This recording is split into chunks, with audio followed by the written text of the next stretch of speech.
Good morning. Welcome back. Did you guys enjoy those conversations and performances last night? Yes. I want to say thank you to Elizabeth and Mellon. That was a terrific, terrific evening. Thank you.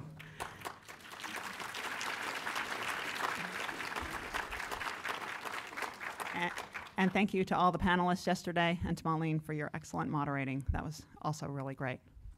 So let me say a little bit about what's going to happen this morning so we can get going. We have a panel discussion followed by another in-gallery experience. This morning's panel is Teaching and Learning with Art, and it's going to be chaired by Elizabeth Manekin. Elizabeth's the museum educator here at the gallery. She's been here at the gallery for almost 5 years, and she's taken on more and more responsibility over this time.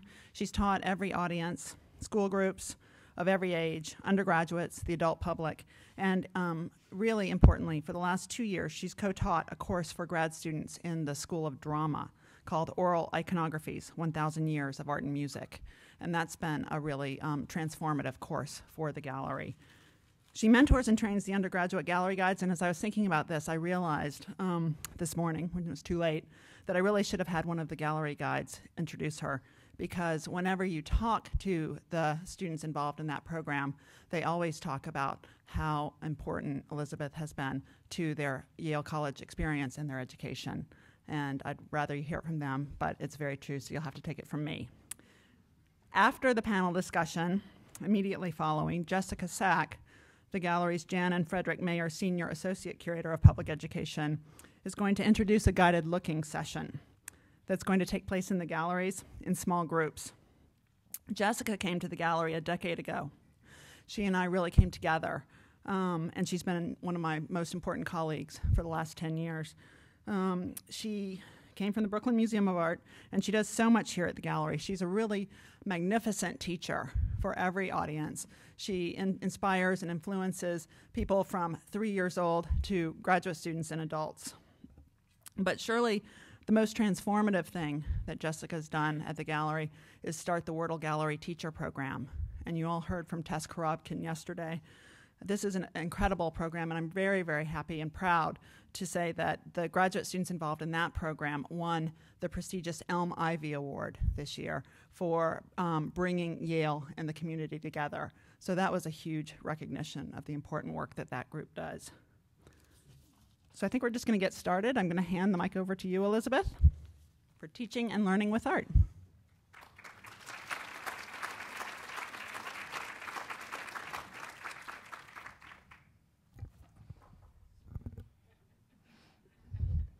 I learned that yesterday. Thank you, Pam, so much for those very kind words. And thank you all for being here. Is that, yeah, good? For being here today. We are a teaching museum. It's an idea central to everything we do. Over the years, I've learned, and I'm still learning, about what that means exactly. Learning about the importance of frameworks and an understanding of audience, intensive research and the accessibility and accountability of language, the ability to let go on occasion, and the dynamic processes at work when looking at original works of art with others. I've learned, too, what many of us know intuitively. We sometimes learn best through teaching. I mean that about myself, but also the students we teach at the gallery. The Wordle Gallery teachers, and some of you heard from several of them yesterday, both undergrads and graduate students. The Wordle Gallery teachers and our undergraduate gallery guides learn to facilitate conversations, engaging the public with works of art. They must do research. Yes, they must do research. They must understand the context of the work's creation and its subsequent display. Teaching in an encyclopedic collection, though, they must also engage audiences in conversations across space and time, across disciplinary frameworks and collection categories. They learn to use their research not as an end goal, but as part of a process. Both as teachers and as students, they learn to slow down, they learn to pay attention, they learn to look, and they learn to listen more closely. The students become acquainted, and we do as well, with the liminal spaces of learning, the space between the viewer and the object, the space between the question and the answer. I imagine the ideas of content and process will continue to emerge throughout today's discussion. And as we shift to the presentations, there are two lines of thought that will guide this morning's session. The first, it's a stacked question for those of you educators out there, but it's a pretty straightforward one, I think. What is gained when teaching with and learning from the original work of art? What do we better understand by way of content about the object or the broader field of study? And what do we learn from the process of looking, from listening, interrogating, both as individuals and as groups? The second thread looks to ideas of depth and breadth. How do specialized art historical expertise and cross-disciplinary analysis inform one another? What are the connections and intersections to be gained through teaching, through depth, and through breadth? I hope those ideas can be the guardrails of our discussion today, and I am thrilled, I'll keep you in check. I'm thrilled that we have such a distinguished panel to discuss them. So without further ado, I'm going to introduce our speakers briefly and in order of appearance. I came to Yale, gosh, I'm going to get a little emotional, but I came to Yale almost 5 years ago as the John Walsh Fellow. It is a true pleasure and a privilege to introduce a dear mentor and my eponymous hero. John Walsh is the Director Emeritus of the Getty. Fittingly, though, his interest in art and art history began here at Yale in this very gallery. Since leaving the Getty in 2000, John has returned to Yale often in a range of capacities.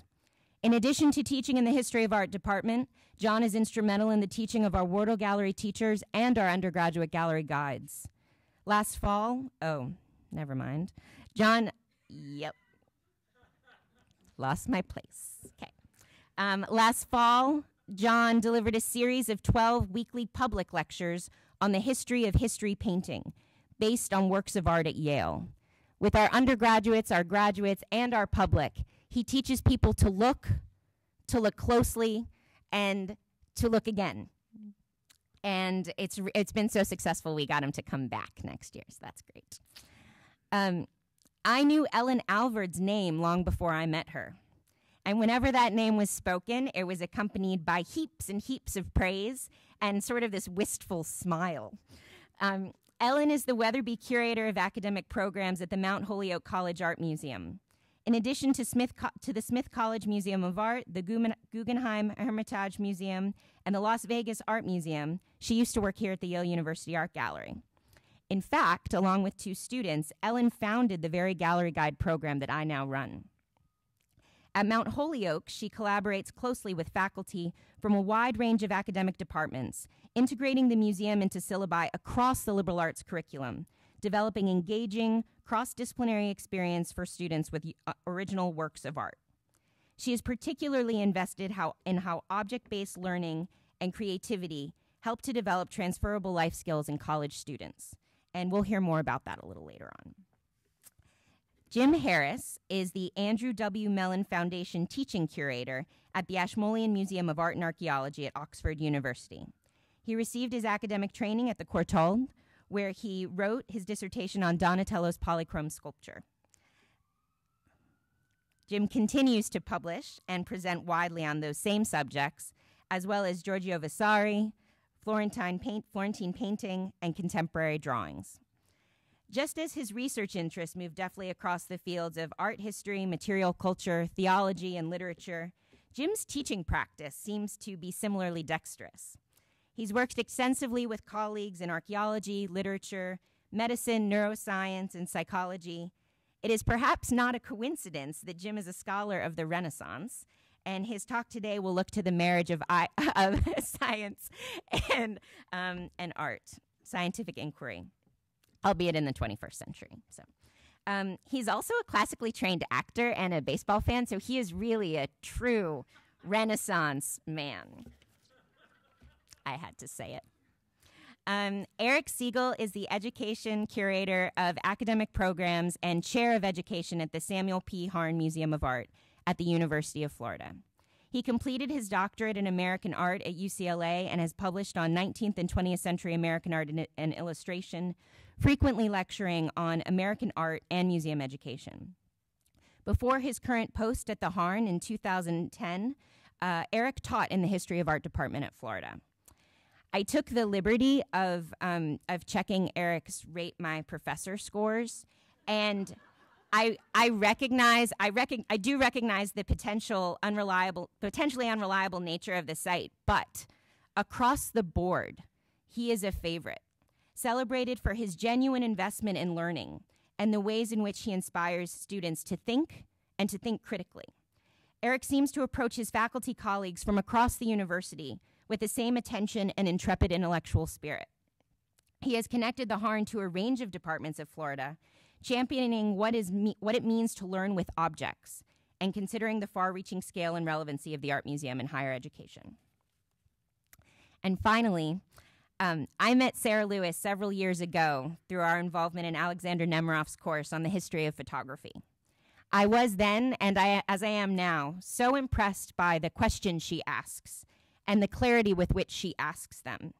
Her wonderful new book is called The Rise: Creativity, the Gift of Failure, and the Search for Mastery, and it investigates the circumstances of innovation, discovery, and the creative process, considering how the most unlikely success stories can emerge from improbable places and even failures. She is a curator, critic, writer, and teacher, and in addition to wrapping up her PhD in the history of art here at Yale, she is a faculty member and a much-beloved critic in the Yale School of Art. This coming year, she will return to her other alma mater as the Du Bois Fellow at Harvard University's Hutchins Center. She's also on what seems to be a bit of a whirlwind of a book tour, so we're really fortunate to have her here with us today. So those are our speakers. I hope you are as excited as I am. The structure of the panel is as follows. Each presenter will have 10 minutes at the podium. I'm going to be pretty strict about that. After that combined hour of presentations, we will have a full hour for discussion. So with that, I thank you all for being here. I thank you all for being here. And John, please come get this. Thank you.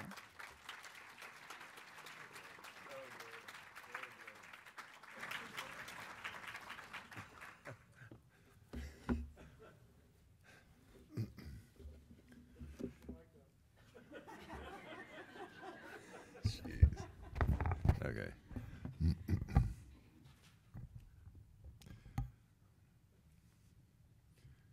Good morning. I came right out of graduate school to work in museums because I thought they were the best place for me to serve up art history to the public. And art history, I was sure, was what those people needed. I was pretty single-minded. You could say blinkered. It took me years to accept that there were other legitimate things that people could get from museum visits, like pleasure,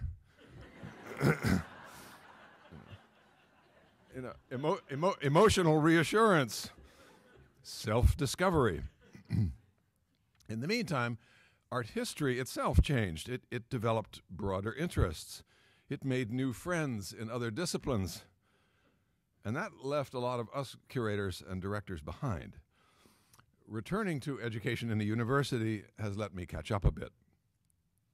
I've been learning, among other things, about ingenious ways to make collections useful in teaching science, languages, math, and other subjects that I don't know that are quite remote from art history. That's, of course, good news. Whatever it takes to get students in front of actual works of art, to look at them and think about them, has to be a good thing. I'm going to have a few words of caution about that at the end. After starting in museum education and then doing curatorial work and then being a director, I'm now in a kind of late life evangelical phase because I believe ever more in the ability of original works of art to reveal themselves and surprise students who are willing to look slowly, quietly, and submit to some gentle questioning and coaching. That's what we do here in the galleries, one at a time, starting with a prolonged period of looking at each thing, looking first, before anybody starts talking. Sitting down, walking around, looking closely and from all sides, and sitting down again. And also taking in the surroundings, the installation, becoming aware of the present context of work. And teaching for me has become at least as much listening as talking. And talking is now as much questioning as telling.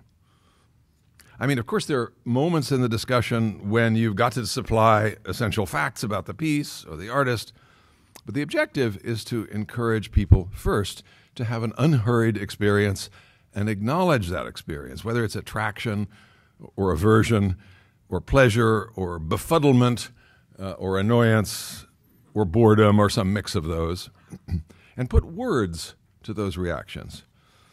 When they do that, we pose a question that you hear all the time around here and maybe in your museum too. We've even got it on a T-shirt. What do you see that makes you say that? This kind of attentive looking is what the artists hoped we would do. And it's a lot like listening to music. You get comfortable in a room with good acoustics and no distractions, and you listen to the piece straight through until it's over. You give yourself a chance to let it work on you. You don't fast forward, jump around, usually anyway, and you don't immediately whip out your device and Google the composer and the piece and read the analysis while it's playing. So like many of you, I've found that when people can connect to what they felt, whatever it is in the work of art that's doing it to them, especially the group that they're with, and in the group they're with, they've got a basis for examining in a more systematic way how the work of art is functioning. They open themselves up to seeing how material and composition and color and light and execution and many other devices do the artist's work. And what's more, they've got a motive for doing that. I'm going to show you what I mean with just one picture. Now, hello. What is that? I need the picture, and I need the lights down.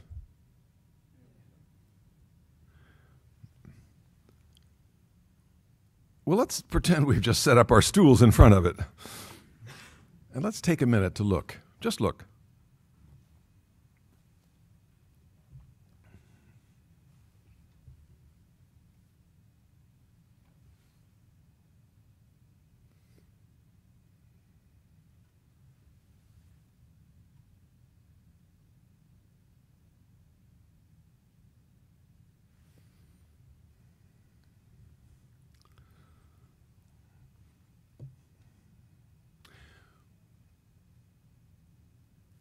When we ask, so what did you experience?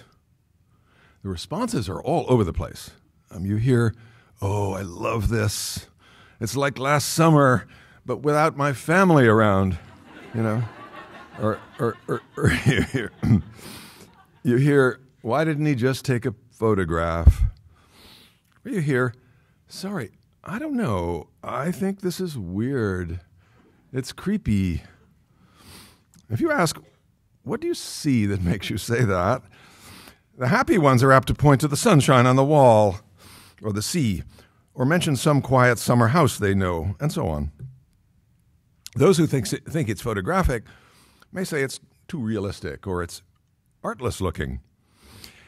The ones who feel something creepy mention things in the picture that most others have ignored. The strange proportions of the door, for example, the door opening, and the trapezoids of light that look okay at first, but don't square with the door opening, or the window in the back room, whose position we can't imagine. And then there's the ocean. with no measure for the waves to tell us whether we're 6 inches above it or 60 feet. At this point in the discussion, people see that not only is the image of a house purposely distorted, but also that the picture is composed in a peculiar way. Warm sun in the middle, a slice of comfortable interior on one side, and balancing it on the other side is the boundless ocean. An exercise like this, by the way, requires the original because there are devices that are so subtle and don't come across well on your screen. With some patient looking and thinking, students see that the safe and familiar coexist with the unknowable and potentially threatening. They also realize that a painting that seems realistic may actually be imaginary. So what's a discovery like this worth in teaching? Well, we've gone beyond art appreciation and into a fundamental territory for all the arts, a play with appearances. A picture that looks so peaceful vibrates with a conflict of metaphors, metaphors for the comfort of the known versus the allure of the unknown. And it's unresolved. For students, this is like coming across a paradox in the language of poetry. Hopper's painting suggests that the world is ambiguous, even paradoxical. In that, it's the visual equivalent of paradoxes, like Wordsworth's marvelous play on parenthood in the lines that we all know. The child is the father of the man. We adults, in other words, are formed by what happens in our childhoods. Well, I'm putting a lot of emphasis on discovery. We coach students to explore art objects and discover not just the capabilities of art, but their own capabilities too, and to surprise themselves with their ability to enter the unfamiliar and make sense of it, and take pleasure in doing that. Now, of course, there are all kinds of connections and parallels between art and other academic subjects, and sometimes surprising ones. For example, museum educators have been showing that our ways of interpreting art by exploring and observing small details and overall patterns in actual objects can actually resemble techniques in medicine for diagnosing patients and be useful for doctors teaching diagnostics. Our methods have a lot in common, too, with criminal forensics and detective work. I think we'll hear more about such connections today. I just want to remind ourselves that although works of art are products of social and intellectual and historical forces, they nevertheless have their own languages and their own complex ways of working. To present them as illustrations or as evidence can be perfectly legitimate, but if that's all you do, it's potentially simplistic, reductive, and diminishing. Teaching from original works of art is best done, it seems to me, by exploring the thing itself thoroughly, giving it a chance to perform as it was intended to. Not everybody who wants to teach with original objects arrives ready to do them justice. You've all seen that in your museums. I think that's where educators and curators in university museums have a chance to offer their faculty colleagues even more than objects and information about them. They can meet with people from English or botany or history before they come with their students. They can offer briefing and coaching on key things to look for, circumstances for which the thing was created, its condition, and so on. And of course, curators and educators can profit by seeing their colleagues take other angles of approach. In short, we can keep learning in this exchange, which, for me, is what makes our work so rich and interesting. Thank you.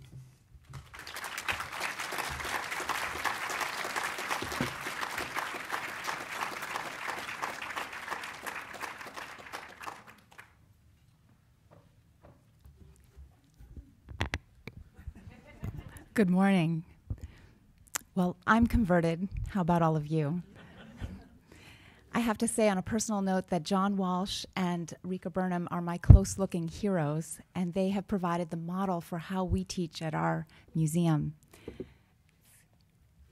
For those of you who don't know the Mount Holyoke College Art Museum, we're part of a small liberal arts campus of 2,200 students nestled in the 5 college.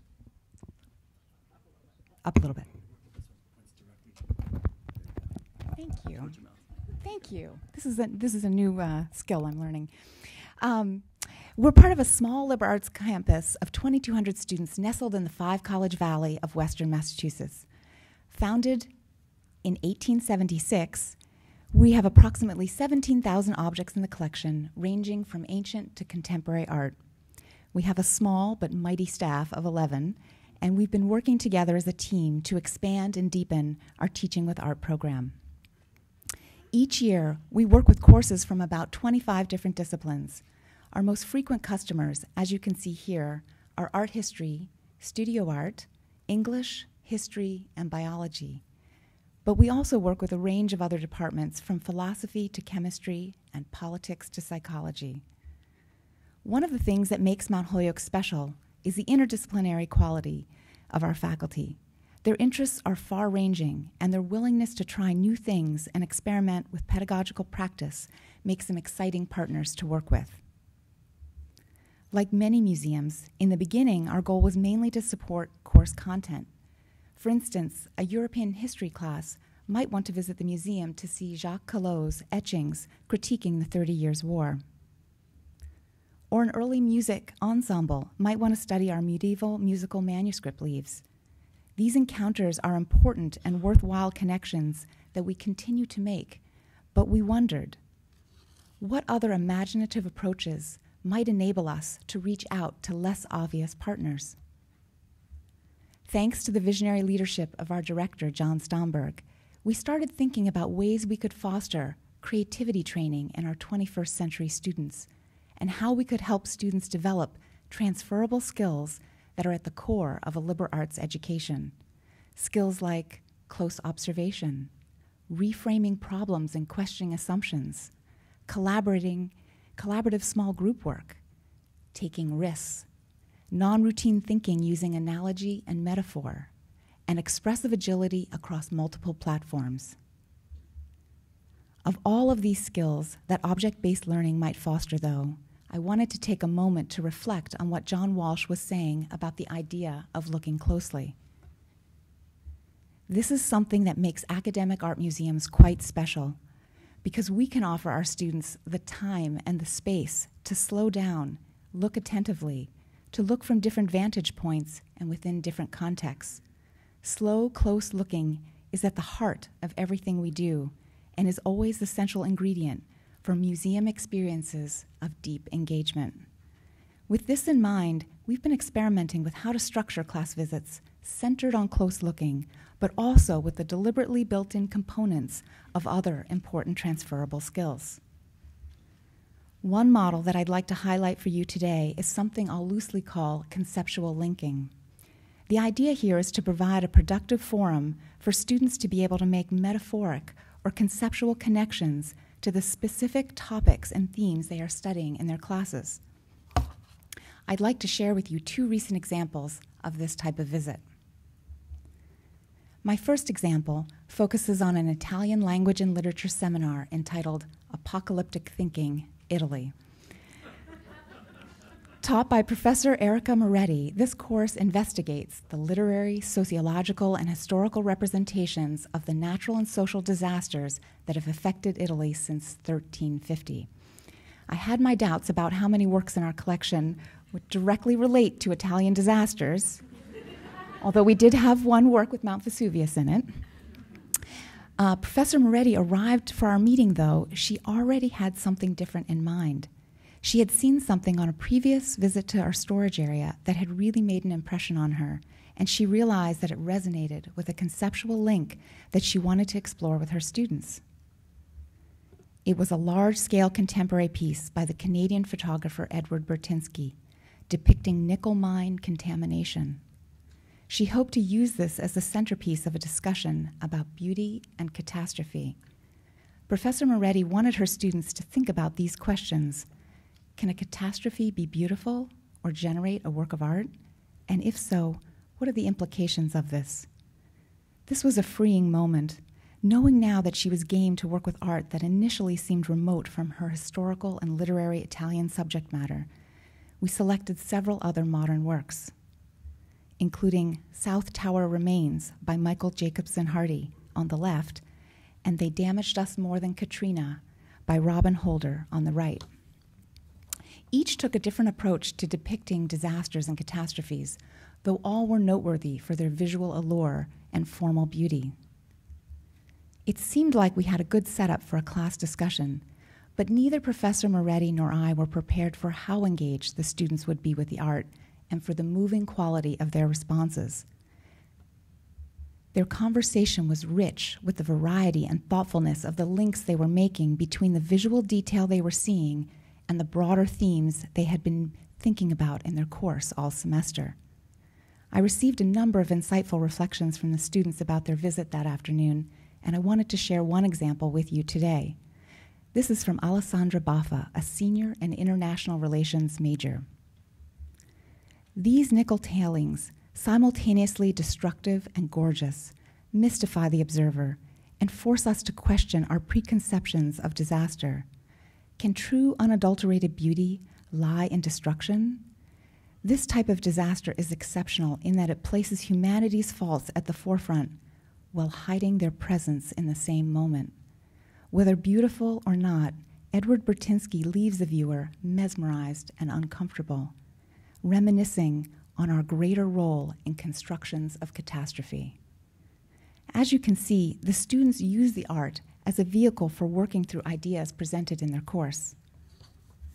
Through reframing and recontextualizing issues that transcend time, place, and culture, their visually inspired ideas added texture and nuance to their understanding of their course material, enabling them to explore universal questions about the human condition still relevant to us today.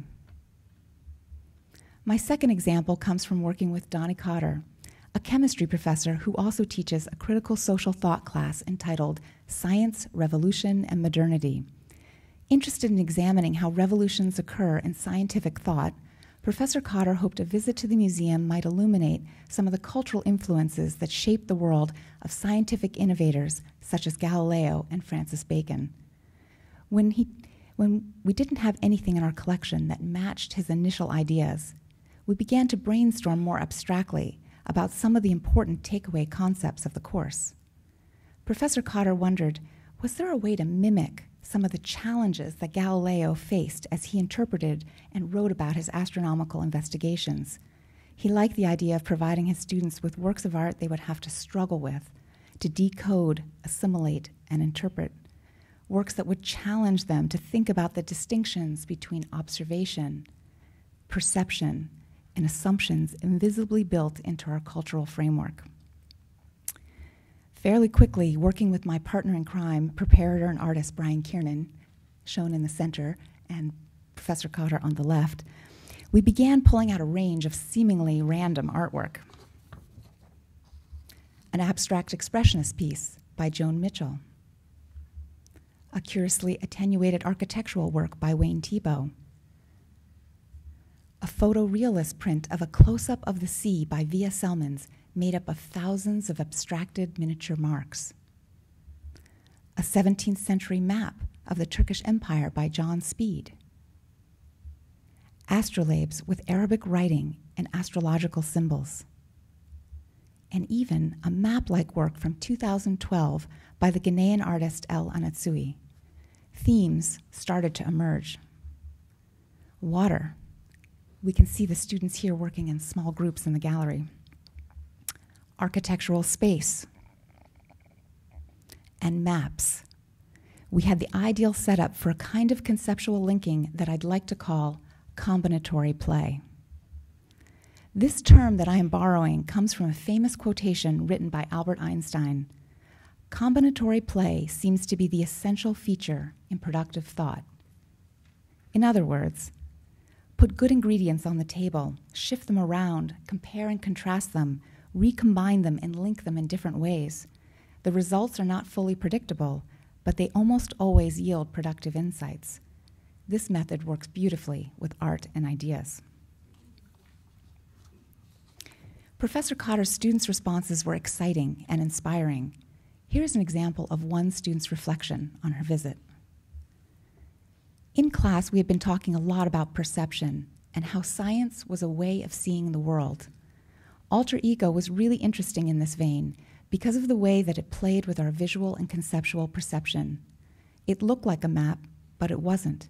In fact, it was made entirely of liquor bottle caps. It looked green.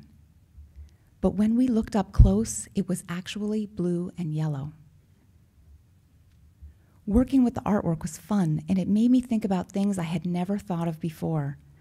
I also really liked the open-ended nature of our exploration in the museum and appreciated how visiting the art museum can contextualize a conversation. It can give you real, tangible examples. In conclusion, students bring a lot of raw materials from everything they've been reading, discussing, thinking about over the course of a semester. Imaginatively selected art can provide the vehicle or catalyst for making new connections, giving students an opportunity to combine disparate bits of information, approach the material from a new angle, and deepen their understanding of a topic. Faculty members and museum staff cannot always predict the insights and connections students will make. Providing the students with complex, evocative works of art to puzzle over, be inspired by, and use as conduits for new insights gives them an opportunity to slow down, look closely, and free themselves from the regular constraints of the classroom. With this open spirit of free play, as Professor Cotter called it, the students become producers of their own knowledge, which they enthusiastically exchange with one another and with all of us. Thank you.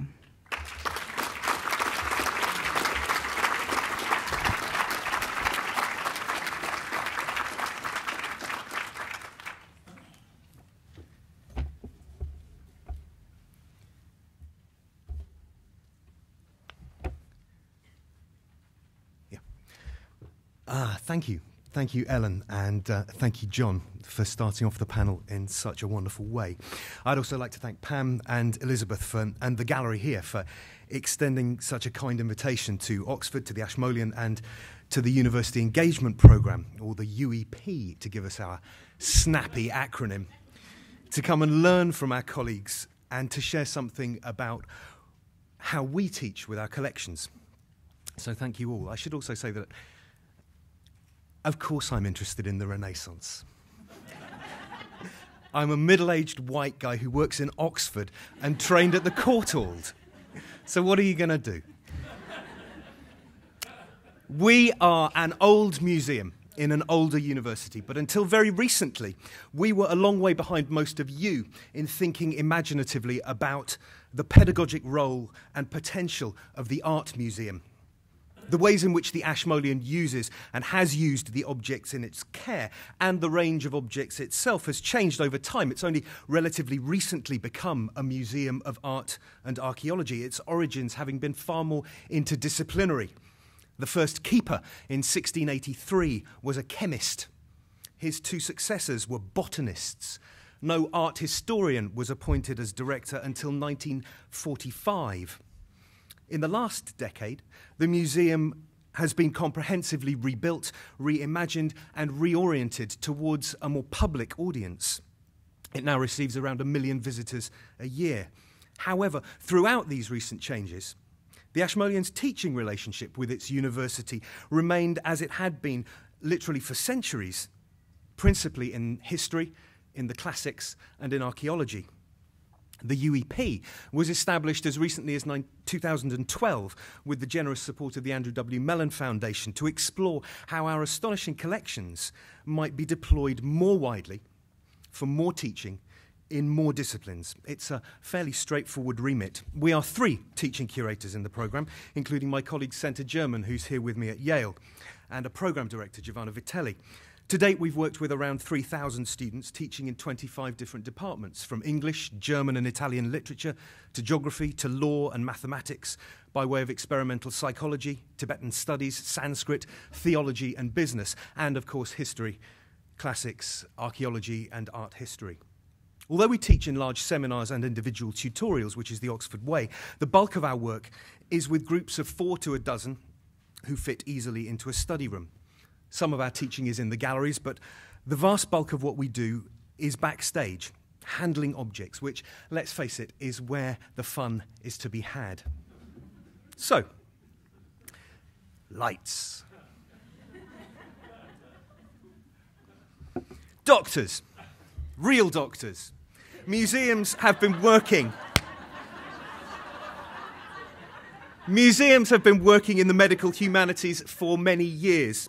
And so, in our brief life, have we, for example, my colleague, teaching curator Dr. Malika Kumbara-Landrus, runs an examined fourth-year option, that is, first-year clinical medical students in medicine and visual culture. However, I was delighted to hear John and Ellen both speaking about looking closely and looking slowly, because much else in our collaborations with doctors has been reliant not on our art historical background, as here and at Mount Holyoke, but on the transferable skills that they explored of observation, of the analysis of visual evidence, and the construction of physical histories on the basis of what we see.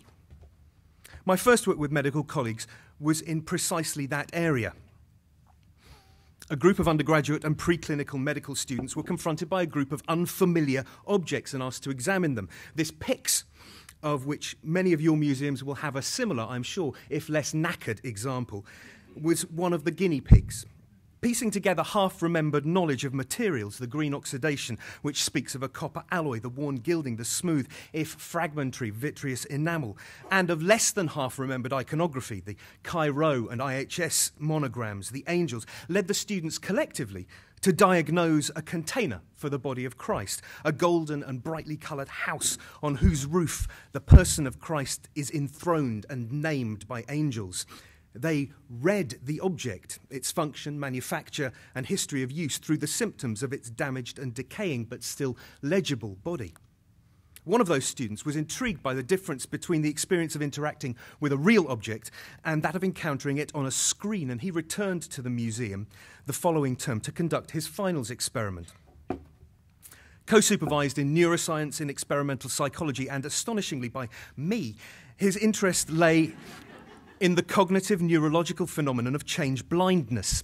80 pairs of participants were presented with ostensibly similar pairs of objects, each manifesting some slight difference, either chromatic or in condition or in design. In controlled looking, the extent to which those differences were apprehended by those seeing the objects live and those viewing them on a screen was recorded.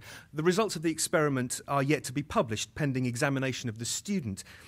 But this has been a remarkable way in which the experience of the authentic has not only been used as a tool for teaching, but tested as part of the cognitive process.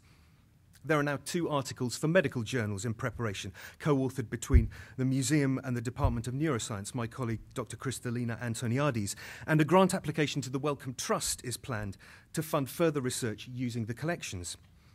On another front, out of a desire to understand some of our cultural preconceptions about the heart, Robin Chowdhury, Professor of Cardiovascular Medicine, asked me to assemble a group of objects for a handling seminar bringing together faculty and undergraduates.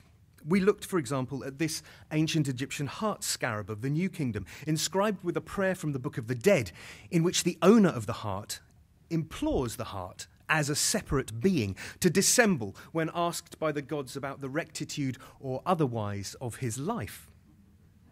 The idea of the heart as a thing apart, an organ we feel uniquely, acting apparently independently of the rest of our bodies as it speeds up or slows down, was given further metaphorical life in this Sienese drawing.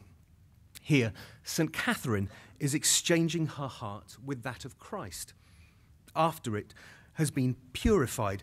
An inscription on the verso of the sheet describes the process as her receiving back her heart from Christ. The discussion in the seminar, which ranged across systems biology, transplant surgery, and contemporary cardio imaging, led directly to a public symposium, Seeing the Human Heart, held in the Ashmolean's Principal Sculpture Gallery. 8 senior scholars in art history, theology, medieval literature, conservation, cardiology, cardiothoracic surgery and regenerative medicine presented research drawing an elegant line from the collections of the museum through the history of thought to cutting-edge medical science. Present were museum goers who never read a medical journal and medics who never go to a museum.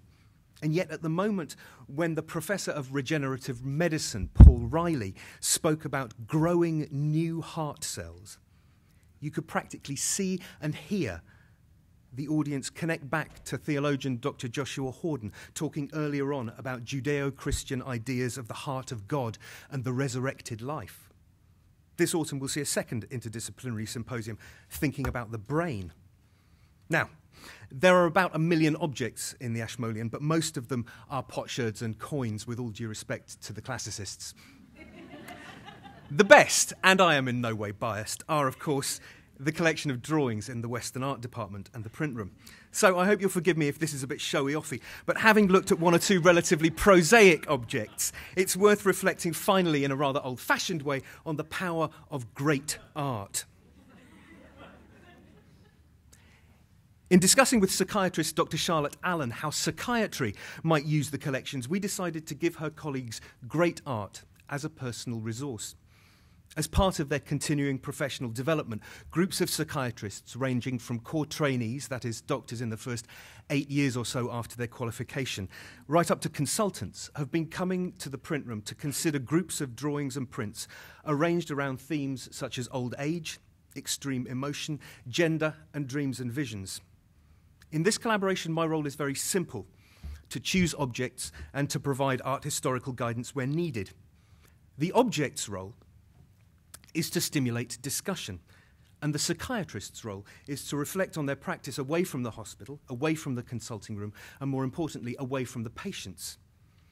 This drawing of his father by Rembrandt, for example, led to a discussion of how elderly psychiatric patients sit, of how their doctors might respond physically to their disposition, on a chair, standing, behind a desk, lower than the patient, close or at a distance. What happens when a patient refuses to sit, or even refuses fully to enter the room? Michelangelo's late descent from the cross, on the other hand, has begun conversations about family grief, about the varying reactions of individuals confronted by loss, about the psychological perception of burdens and how the practicalities of life are continued or not in the face of crushing psychiatric stress, and thinking about Michelangelo himself, about creativity in geriatric patients. This year, I'm very proud to say my collaborator in psychiatry, Dr. Charlotte Allen, has been awarded the Education Innovation Award of the UK Association for the Study of Medical Education for the work we've done together in the museum.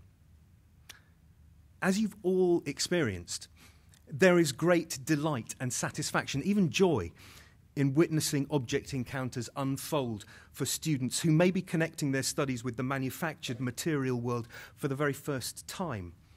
However, there is little art historical or methodological consistency to the sessions I've described.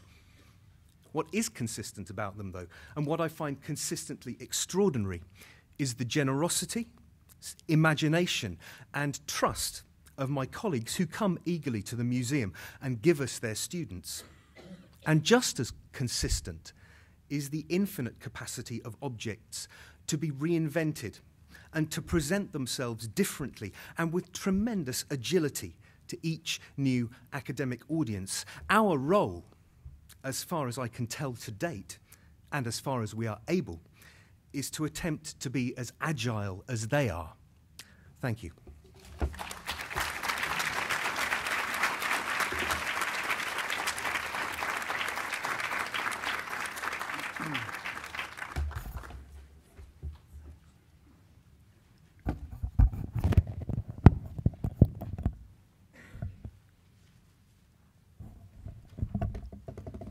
Thank you. I join my fellow presenters in thanking the many people at Yale who have made us very welcome here for this remarkable conference. I particularly want to thank the students who made last night an incredible experience. So, yes, absolutely.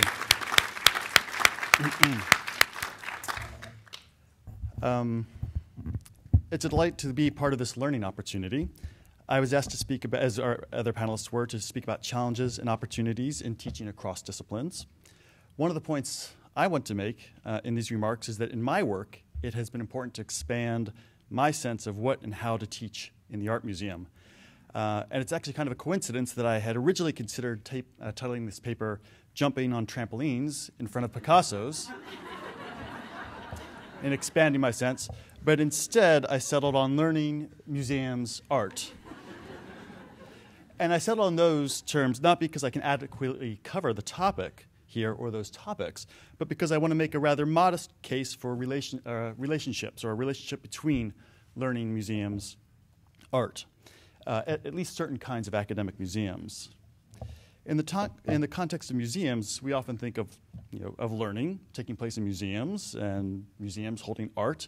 We can graphically represent that as art nicely nestled within the museum, and then a sweet coating of art, of learning rather, applied to the outside. This is one way of approaching sort of art learning as an afterthought. Of course, it's an observation that belongs to decades-old discussions of the ongoing evolution of the relationship between museums and their publics. If we were to rearrange the terms in a graphic relationship, we could do worse than a Venn diagram like this that accommodates much of what we do in museum education today in academic museums working with university classes. I like this diagram in many ways because it's democratic in its balance among the terms. It implies a preferred location, I think, where the three overlap, but it's not dogmatic about it. You can find yourself in many places in this map. And indeed, I think the example, oopsie, we skipped, here we go. And indeed, the examples that follow will jump around the schematic space presented here. The role of learning will look different at each of our museums as we engage with the broad sweep of pursuits at our colleges and universities. But everywhere, the challenges and opportunities will require that we think about how willing we are to meet our faculty colleagues in their domains and to be flexible in how we use and present the collections. One challenge is that this requires that we not only think of ourselves as teachers of art in the realm of the museum, but also that we think of ourselves as facilitators with art in many realms of learning. To situate my comments, I'll note that my position is as education curator of academic programs at a rather young art museum, 25 years old almost, not encyclopedic in its collections, and located at a large university in Florida. The University of Florida is 150 years old. It's a land, space, and sea grant institution, Research One, and it houses or teaches at one time 49,000 students. Among the undergraduate population, they pursue about 100 majors. And it's our charge, or my charge at the museum, to work with as many majors as makes sense. In the past 4 years, we've worked with about 50 different disciplines or academic units. So I'd like to share some examples of how this works and sometimes doesn't work, working across disciplines, and to suggest what the museum gains from teaching in this manner. I'll present each example rather cursorily, since they are not meant as models, but as examples that allow me to draw a larger point. To start, I'll take the example of the nursing students shown here. Clearly, nurses don't need an art history lesson or a museum tour to provide effective health care. However, the art museum is a fruitful educational context for nursing instruction in our work with nursing faculty. We have developed tours that address specific topics in the course syllabus. For one module on STDs and sexuality, we used works from the American, Asian, and African collections to engage nursing students in a discussion of the role of cultural differences in providing health care. Students in this session left with vivid insights into the need to approach their patients with cultural sensitivity in order to be successful nurses. And I'll say that nursing students in Florida come from Florida, and they don't have many of them don't have very diverse cultural experiences. So this is very rich and important for them. In another course session with nurses focusing on death and grieving, artworks and the museum space create compelling opportunities for students to reflect on and talk about their personal experiences with loss and how they can use empathy as a tool in patient care. After the tour, where they look at artworks, including here a Louise Bourgeois wall piece being introduced by our contemporary art curator, after the tour, but still at the art museum, students discuss their own experiences with death and grieving and reflect on how they can use those experiences to provide better health care. So in these sessions, we invite nursing students into the museum world, offering them connections between artworks and nursing issues by focusing on art, historical contexts, biographies, and expressive values. The encounter with the art is key here, but so is the museum itself. And this is a point that John was just making in working with a psychiatrist. Getting out of the hospital or getting out of the classroom can be key. So approaching these topics outside the classroom with art rather than with lectures and readings opens up a space to explore ideas, share experiences, take risks, all crucial to discovery and growth. In another example, this is really unfortunate. I titled this lecture, How Art Historians Look, and as I glance at the screen, they look kind of funny. It was not meant to be a pun originally. In another example, we introduced engineering students to visual analysis as a tool for thinking about design and engineering, and for looking at the world around them more generally, to discover meaning in the visual, and also to make them aware that form means differently in different cultures. So here we're just introducing them to form in lines. We talked about artwork. It was rather unfortunate that I had to present this lecture to them for various reasons, as a pre-recorded video in a museum classroom, which would really be probably a new low in innovative ways to teach. In innovative ways to teach looking in the museum by bringing them to the museum and then putting them in front of a computer. But so we did for various reasons. Fortunately, following this in-museum online experience, I think we got it backwards. You're supposed to get them online to get into the museum. In any case, following this experience, we did bring them out into the galleries where they participated in active exercises designed to put into action the looking and analyzing techniques they'd just been hearing about, here guided by docents. So although visual analysis is a tool for reading art, here, working with engineers, the emphasis was much less on the significance of the art encounter, instead placing more explicit value on enhancing the training of engineers, right? Because we have to, I think, respect the fact that engineers are letting us into their syllabus and respect what they're trying to accomplish. So with this course visit, we had only 50 minutes with these students, which meant we had to really scale back our ambitions about what we might accomplish, practical limitations, the limitations of what the engineering instructors are trying to achieve. And yet, in short, it was, I think, an imperfect first step upon which to build a growing relationship. So that's one of the kinds of things I think we can achieve through working interdisciplinarily, is first steps. As a final example, I'm sorry, those are our engineers at work in the galleries. As a final example, we've partnered several times with a UF entomologist, Dr. Andrea Lucky, in a series of class visits that have evolved to a multidimensional class session over several semesters. So just to give you a quick sense of the kinds of things we cover, these objects that are damaged here in the middle ground and on the left are not from the Harn's collections. They were damaged, acquired as, or we have them as damaged objects so that we can talk about pests and the damage they do to artworks. In the foreground, you can see examples of insects, insect traps, and so forth. So we can talk about sort of general introduction to insects issues in the museum. We also hunt around the museum for insects. You can see there's quite a few centipedes here. I assure you that this trap happens to be right next to the doors to the Asian garden, which is why it's such an active one. And it's a favorite stop for the entomologists. So they can see not only that we talk about insects in the museum, but there they are in the museum. It's really about opening the doors to all visitors.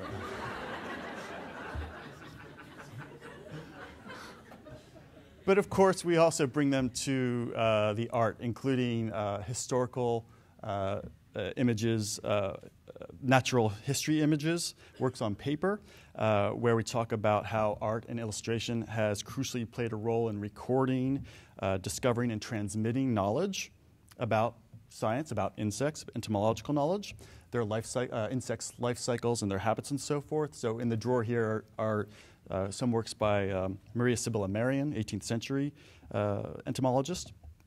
We also take students into various galleries so they can think about different cultural meanings invested in insects. Perhaps familiar to us on the right would be insects or spiders. You see webs in the background and spider bodies at the upper middle area. In the background, spiders associated with death and creepiness and ghosts and so forth. A Halloween kind of spider, here treated in Japanese image screen work. On the left, less familiar for the entomologist would be spiders invested with a real sense of cultural importance. These earth spiders, represented by the cross-hatched X's on this cosmetic bowl, are creatures that live in the earth. They go between the world of the ancestors below the earth and the present, and people associated with those earth spiders have a certain power. So we introduced them to the idea that insects are culturally meaningful as well as scientifically important objects of study. And then we also, as a museum, learn and benefit from working with faculty, especially Dr. Lucky particularly pointed out to us in the middle of this bowl these galleries of beetle boring boreholes, which we recognized as insects. We weren't quite that dense about it, but we didn't know that they were jewel beetles or possibly longhorn beetles, as she was able to tell us. And we didn't really know, as she was able to tell us, that they would have only bored through this object or through the wood before it was carved into an object, before it was completely dried. So from that study, we were able to realize that this wasn't a damaged object, but rather it was an object with original boreholes in it, which tells us something about the maker's priorities in decorating the exterior and perhaps something of an indifference to the interior. It contributes to a richer interpretation and understanding of the object in the museum. So what we learn from entomology is similar to what we learn from other classes, including dance classes. Here's another Elanatsui. Here, old man's cloth in the background, that wonderful gold object, again created out of many pieces of foil. When this student created a dance of swirling pieces of colorful tissue as part of a dance class, she created it as a response to the Elanatsui old man's cloth and its composition of all these foil pieces. In doing so, she revealed a dynamic tension in those folds of metal textile that could never be set free on the wall. And so in a way, she gave objects life that we couldn't quite do.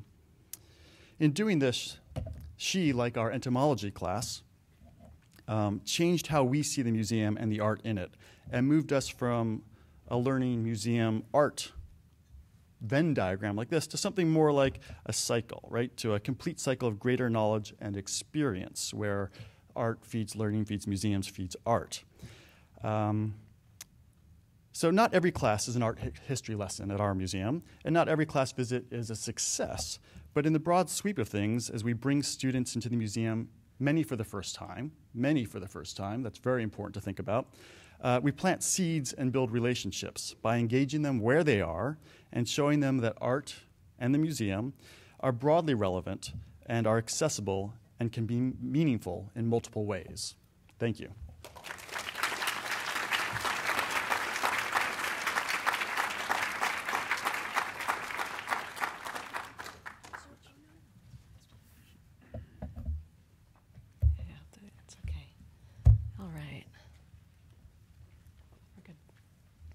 Okay, good morning. Oh, I love this crowd. It's such a pleasure to be here. Thank you to Pamela and Elizabeth and Jacques for inviting me to come back home. I have been on the road with a book that really sets me up for anything, to talk about the gift of failure. It means anything can happen up here. And it's okay.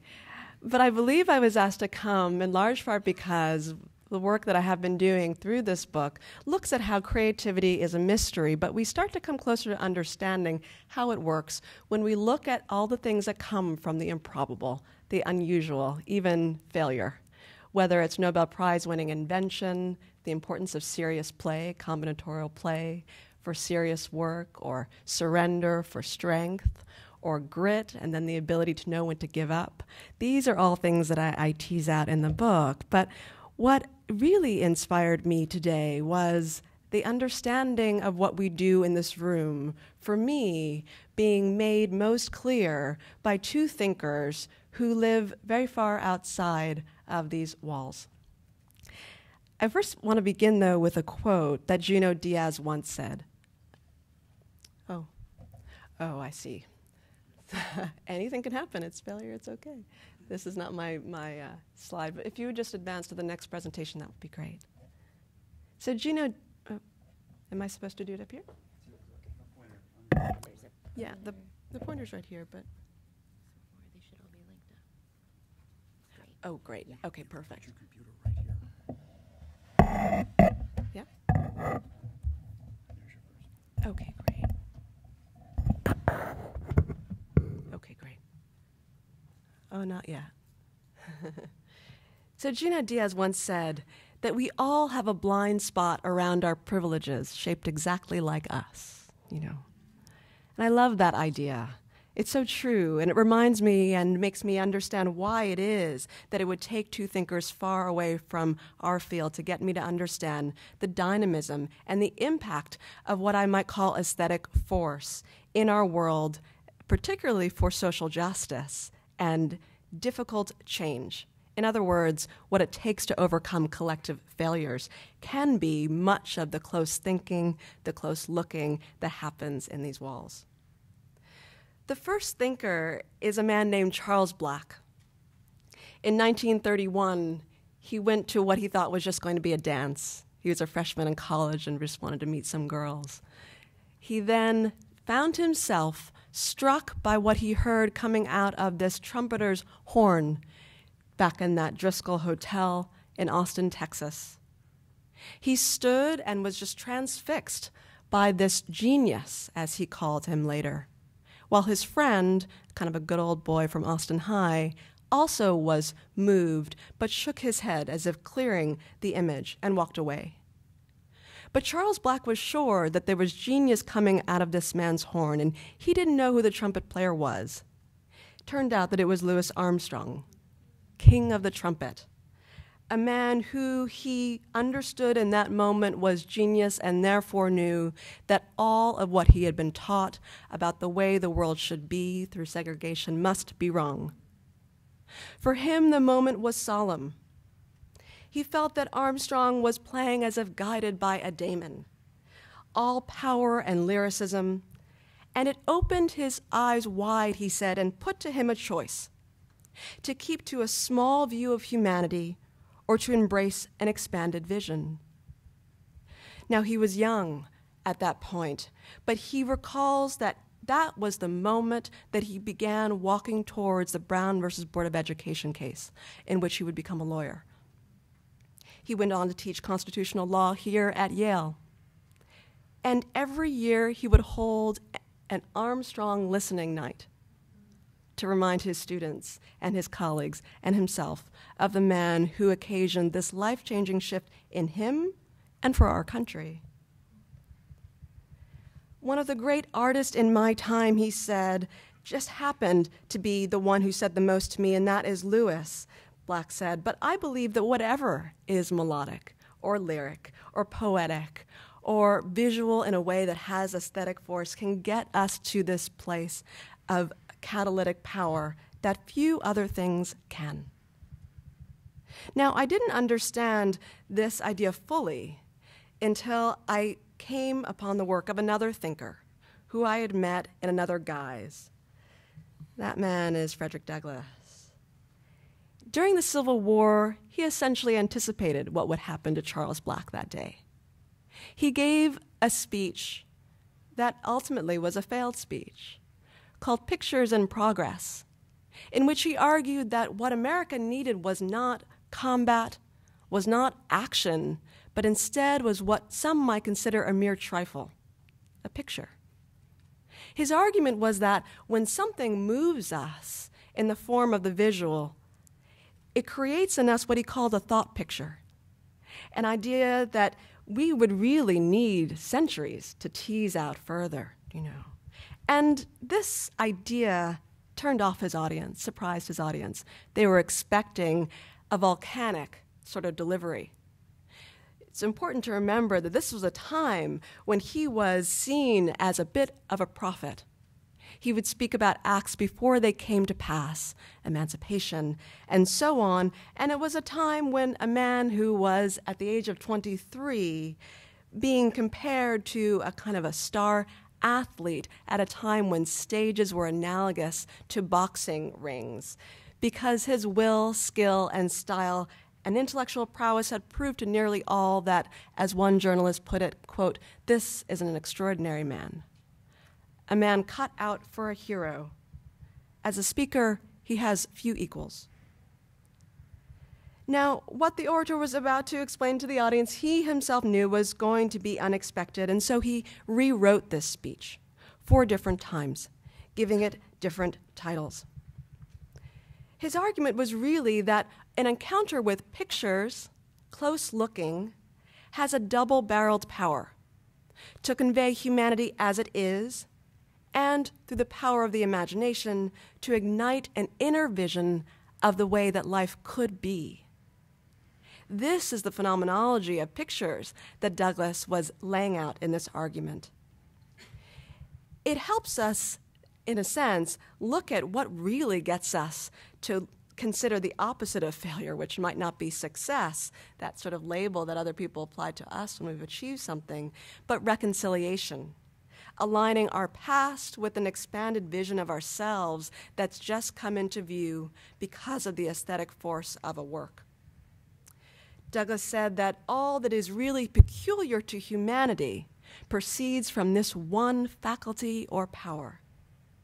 He went on to describe the whole soul of man, when rightly viewed, as a sort of picture gallery, a grand panorama, contrasting the sweep of life with the potential for progress in every moment. I believe that from Douglas came one of the earliest articulations of how the private function of aesthetic force operates in public life. Perhaps most surprising, though, might not be that he said it, but when he did, at a time of unthinkable retrenchment and national fracture, when there was blood on the fields in this country. He also anticipated Charles Black, as I mentioned, as he stated this: "Pictures have a power akin to song. Give me the making of a nation's ballads, and I care not who has the making of its laws."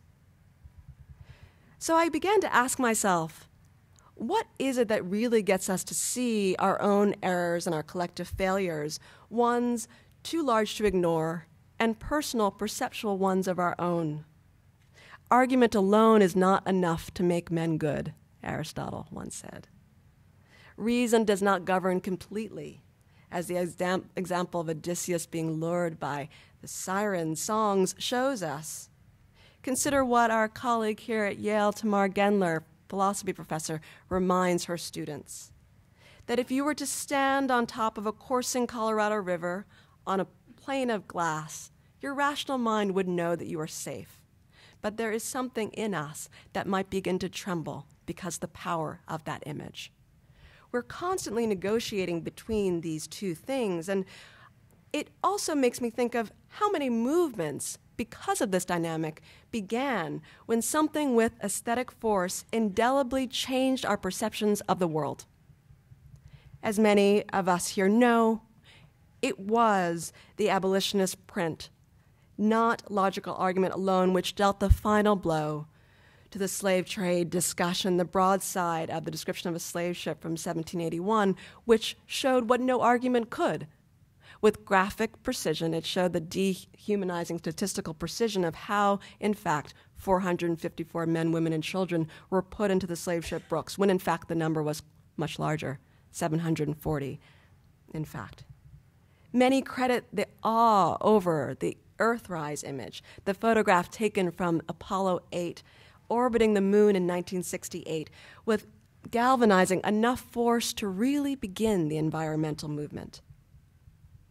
It is just to say that we permit a new future to enter the room with these startling aesthetic encounters. It's perhaps why the word to describe aesthetic force suggests that it leaves us changed, stunned, dazzled, knocked out.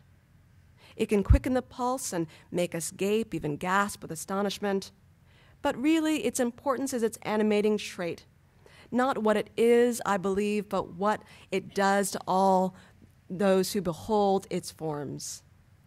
And few experiences get us to this place more powerfully with a tender push past the Praetorian guarded gates of reason and logic than the emotive power of aesthetic force.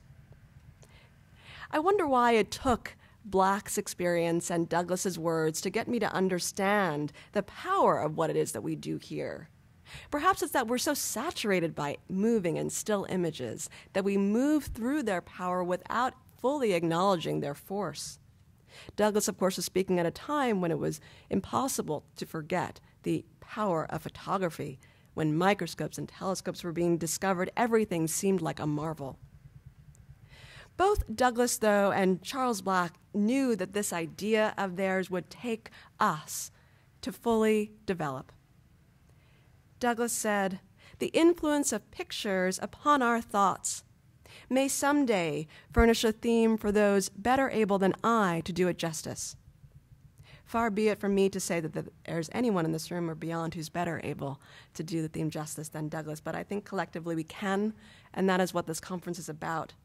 Finding ways to remind ourselves of the power that comes from aesthetic force and from outside perspectives. Ultimately, the work that we do in this room is how change happens. As Douglas put it, poets, prophets, and reformers are all picture makers, and this ability is the secret of their power and their achievements. They see what ought to be by the reflection of what is and endeavor to remove the contradiction. So as I see it, the power of aesthetic force, looking at the world this way, is not merely a contrarian way of seeing the world. It has, in many cases, been the only way that we've created the world in which we are honored to live. Thank you.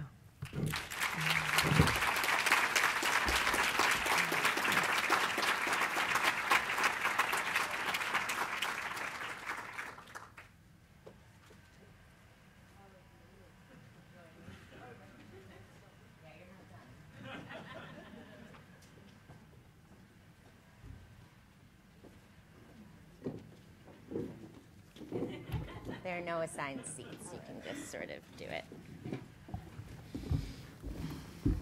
What you wanted? Hmm? What you wanted? Oh. Was it what you wanted? Okay. You have enough room? Yeah, plenty. Yeah, great. All right. Whoa. Okay. Thank you all so much for those insightful, humorous, and moving presentations.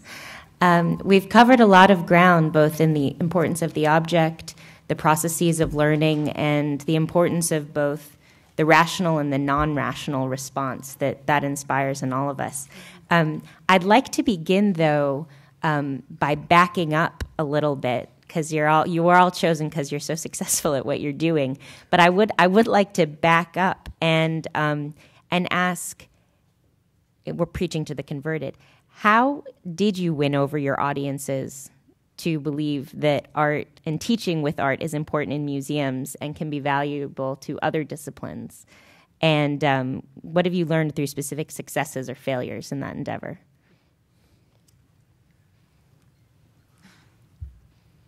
I'll just say that every time I talk to my colleagues in academic programming, they say it has to do with sitting down and drinking coffee. Yeah. Or something else. Or espresso? That's one of the options. So it's so it's really those connections, individual connections. But before even those happen, you have to have the faculty willing to take your call or to respond to you. And what's remarkable is that so many faculty are, and I think John alluded to this, are incredibly creative and generous with their time, but they also see the museum as a resource that they don't know that they're intrigued by. Mm-hmm. And the very offer. So you come with this incredible power. You're wearing a cape. It's the museum. You can fly. Because you're offering them something that they're intrigued by, and it's just remarkable how they will respond without hesitation to the opportunity to do something they don't know what it is, they don't know what they want to do, but that there is something that could be done. So you'll sit down and have a conversation. Manatees in the museum. Neither one of you knows what's going to happen.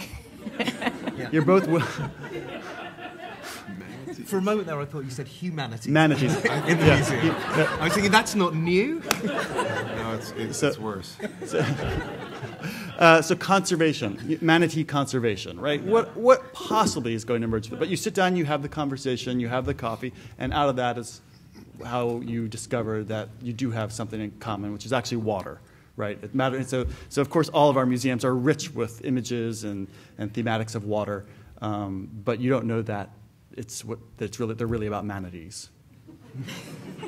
So I agree absolutely with Eric. It depends on building personal relationships with members of faculty who are intrigued. But in relation to what Sarah was saying about failure, the necessity of failure, the power of failure, my email outbox or my sent mail folder is full of unreplied emails, which were sent to biochemists and engineers and English scholars and French scholars who really had no desire or sense that it might be useful to come to the museum.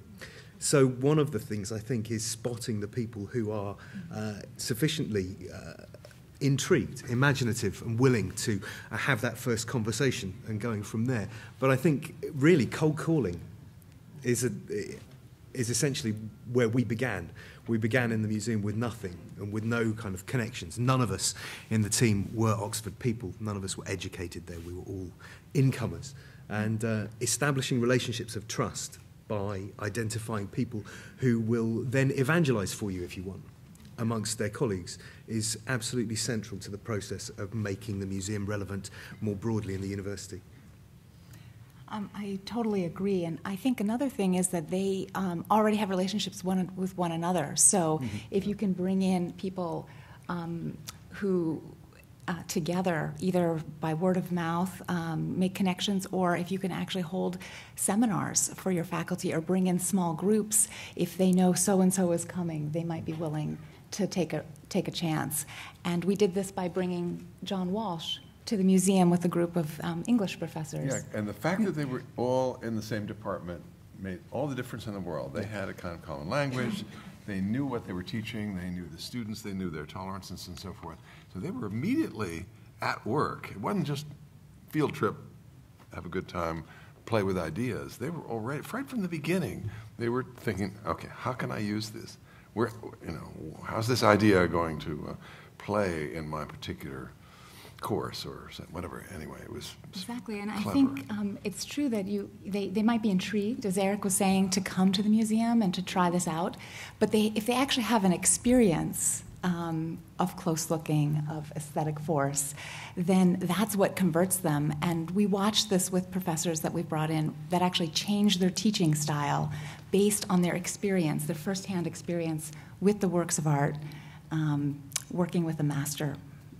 We did this with our biology faculty. We brought in Linda Friedlander from the Yale Center for British Art, and she did a workshop for them, and that was completely transformative.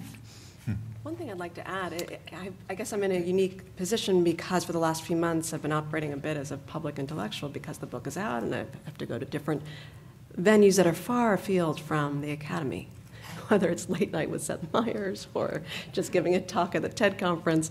And what I found is this. Many of the themes I was trying to tackle regarding the benefits of failure, namely, for example, grit. Grit, right now, many of you might know, given Angela Duckworth's work, a pioneering psychologist at the University of Pennsylvania, is seen as the best predictor of achievement in educational contexts beyond IQ or talent alone, right?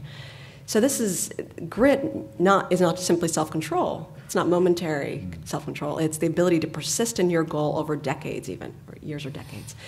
And I found people are intrigued by the arts when I discuss grit because Angela Duckworth and her colleagues, Walter Mischel of the famous marshmallow test and others, really wanted to look at the distinction between dysfunctional persistence and grit. It's the dark side of grit, right? And what they started to ask me about is essentially, how does an artist know when it's right to give up? And so I speak a lot about the arts, and I find that it draws people in to get them to understand some of the agency that's developed in the artistic process, right?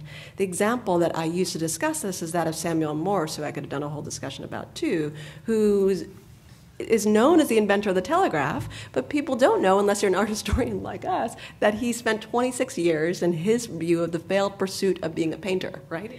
You look at his letters, and they're so almost depressing. It's comical, like in terms of what he wrote back to his family about his feelings when Washington Allston would tell him that his work was horrible and, that he needed to just give up.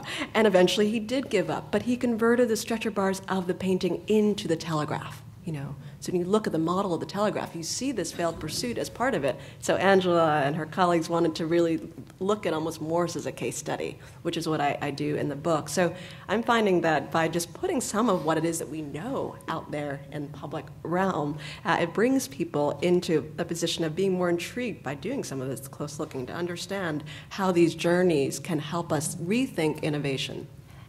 And I think that point actually speaks to a lot of what you were talking about, Ellen, with the idea of combinatory play, and even Jim with the Heart Symposium.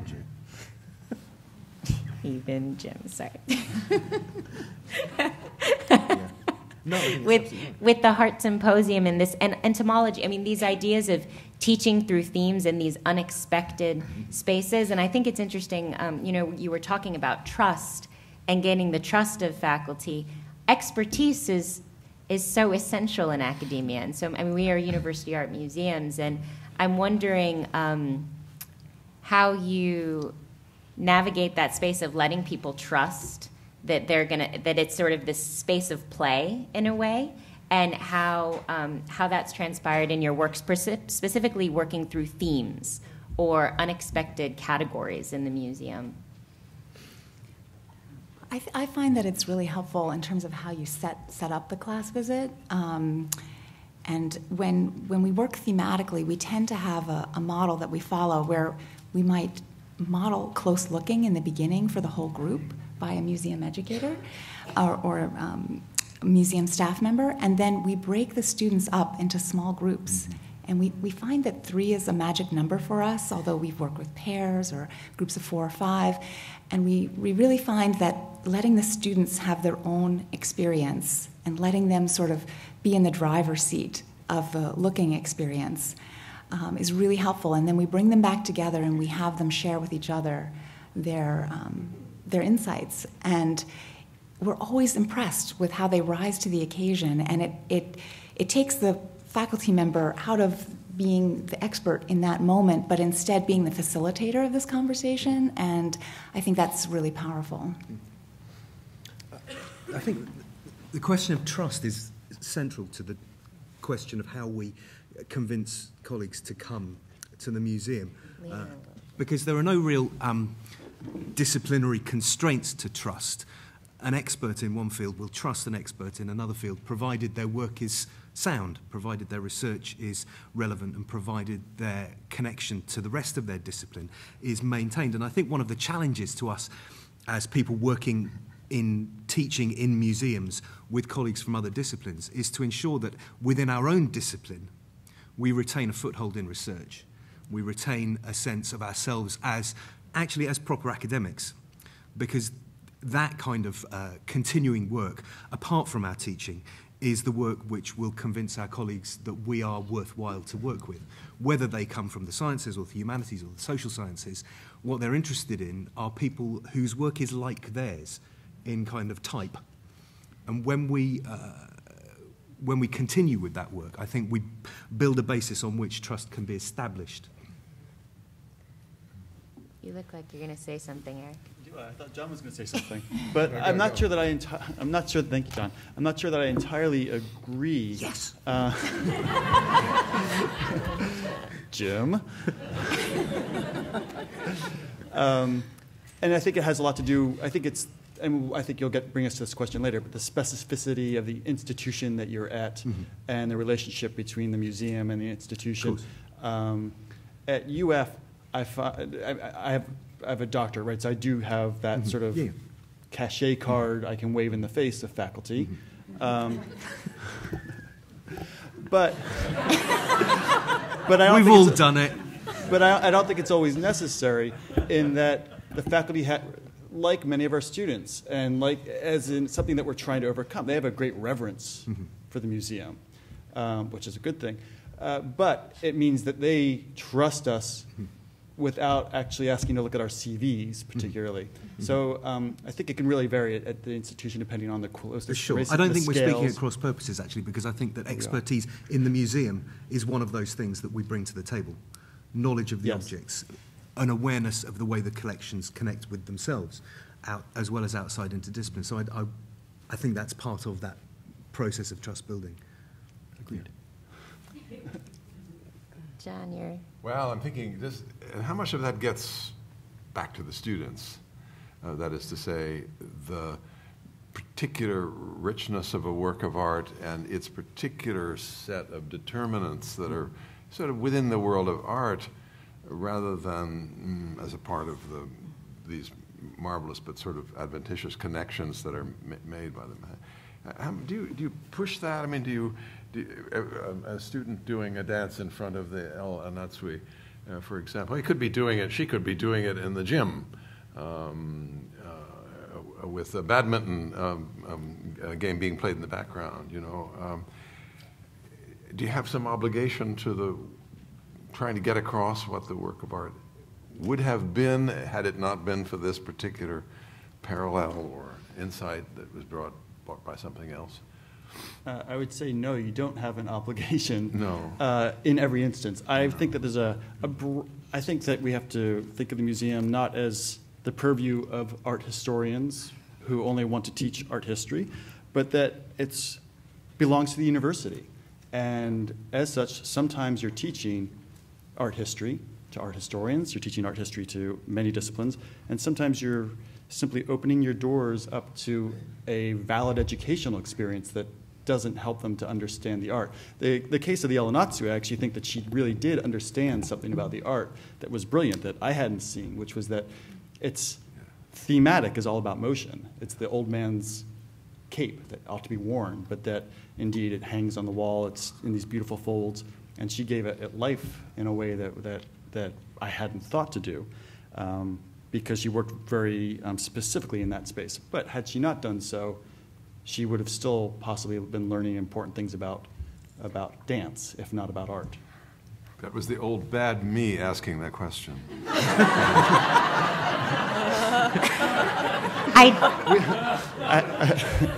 I think there's a lot of love for both the old bad you and the new.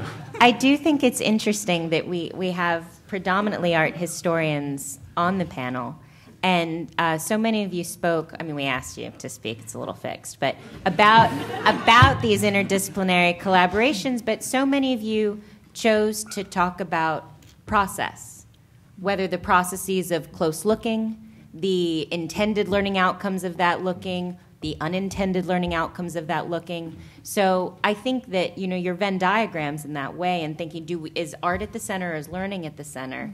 I wonder if you could all speak to this idea of process in our engagement with the original work of art. Or one of you can start and then the others can jump in. I'm going to let someone else start that, but I do need to apologize. I think I may have lifted the Venn diagram from Dartmouth. Was that presented there last year? I suddenly realized this morning that it wasn't mine. Thank you, Michael. I would say that process is a part of our experimentation in the museum. I mean, I think we don't necessarily know how it's going to work until we try it. And the faculties are our partner in this. I mean, the first time through, we might not get it exactly right, and we realize, well, we needed to spend more time with the objects, or there needed to be some sort of follow-up in terms of an assignment or a way they can share what they've learned with each other. So process is so much a part of, you know, each time you do it, you learn a little bit more, and you tweak it, and you try and match up with what the faculty, their learning goals are and what their needs are in each course, each discipline. So, I mean, that business of changing things as you go, as different groups come, ostensibly with the same end in mind, to look at objects, but in fact respond differently to the objects each time. So where students are primarily engaged with texts, the texts that that each object invokes, if you like, will be different with each group, which gives us somewhere to go in terms of planning the next time, because it presents us with a different aspect of their discipline, which we may not yet have encountered. So I think that there is a kind of dialogue going on between the students who have encountered texts and come to objects for the first time. The relationships they make back into their own study are the relationships which we are then able to steal next time we teach other students. And therefore, we kind of grow in their disciplines as well as in our own, which I think is essential to us becoming better at what we do. There was one question I was interested to ask, actually, which is, you mentioned we're all art historians, essentially. And I wonder, are there any museums here where we're employing biochemists as museum educators or members of other disciplines? Or are we fixed to art history as the central discipline? Yeah. Yeah. I'm trained as an anthropologist. There you go. But the staff I have come from divinity, from history of science and medicine, literature, and art history, but across the field. That's the right answer. Yeah. No, but this is fantastic. Where actually we kind of permit, if you like, the objects of our discipline to become the tools of somebody else's, because that will make connections for students who might themselves, even when they come to the museum, still feel kind of slightly separate from these things which have nothing to do with what they are interested in. That's the framework for a lot of our teaching staff, so it's good to hear. Yeah.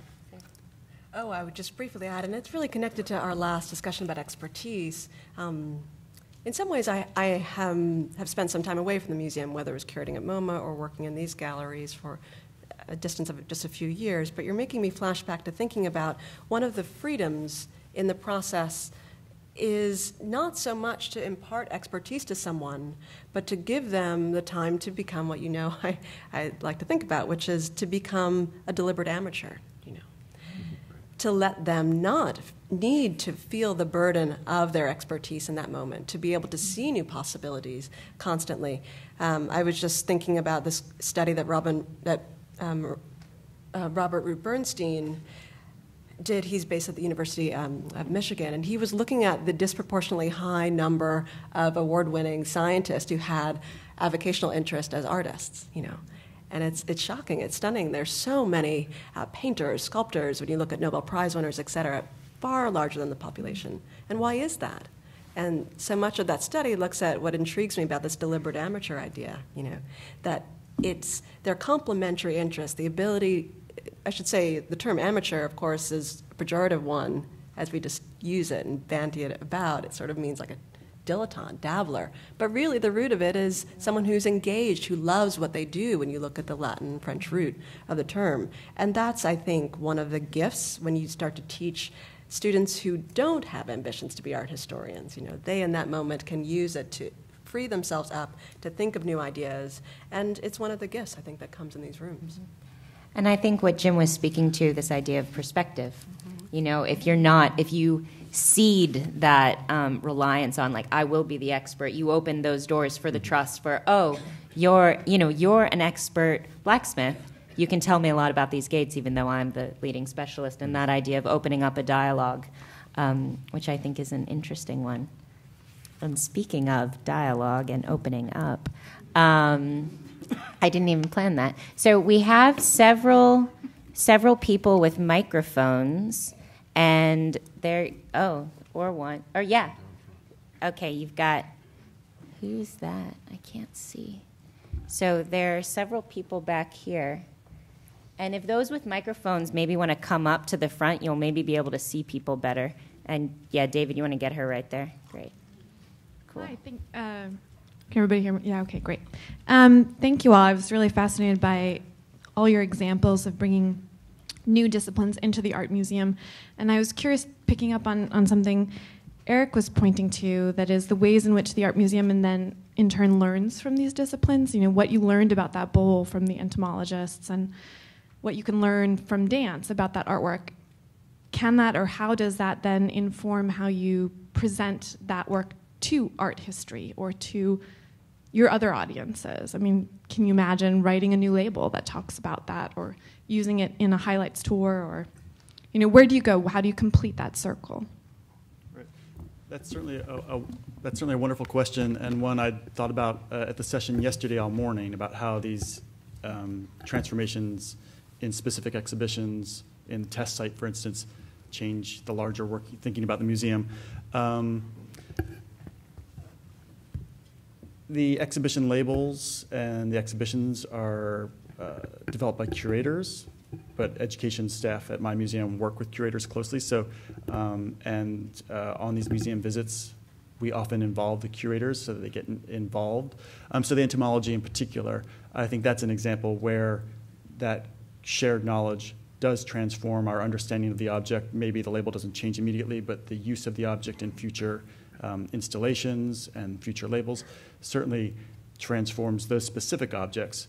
But we try in some instances to expand on that. So right now, Dr. Lucky, who's the entomologist, and I, we just had a conversation, and she said, "Did you see that reproduction of a book from the library with a drawing from Alice in Wonderland by Salvador Dali with an insect in it?" Because she saw the insect, and I hadn't seen the insect. And we started talking about, and so now we're thinking about together doing a small faculty focus exhibition in one of the small in a gallery that draws together the library's collections, the museum's collections, her collection of bugs, and presenting those together to really draw together the knowledge that she brings to us that we bring from the museum. But I'd be very interested to hear how other people their institutions may transform from these kinds of engagements.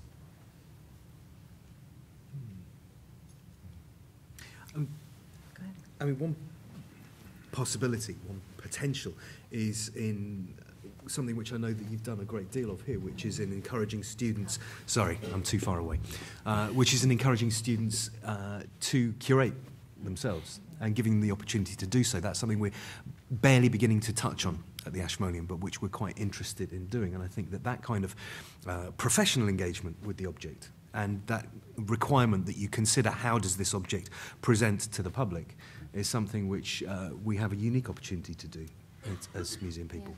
And it's worth noting, I think, that the student-curated shows, in addition to most of our teaching and tours and all of that, done by students, they are, as Jessica said, a very interdisciplinary core. So I think that makes its way into the interpretive program in a really broad and foundational way, which is interesting, yeah. Thank you. Is this on? Okay. I noticed an interesting distinction, let's say, between yesterday's panel and today's, in that yesterday there was a lot of discussion about engaging artists in the museum. And today I don't really think I heard about bringing artists in. Now, I come from an institution where the idea that an artist might be a faculty member is highly problematic. And you come from institutions, especially here, where that's less the case. But I'm curious if you could talk, especially as we think about expertise and trust and research, how artists themselves have factored into some of the projects you have worked on, or not. And if not, why not?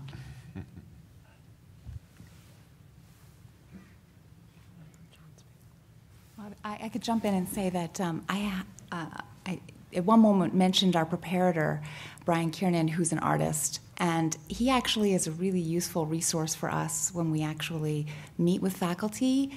We include him in a lot of those conversations because the artist perspective is unique, and often the artist is thinking in conceptual terms that help us bridge these connections to different disciplines. I think the artist is really critical.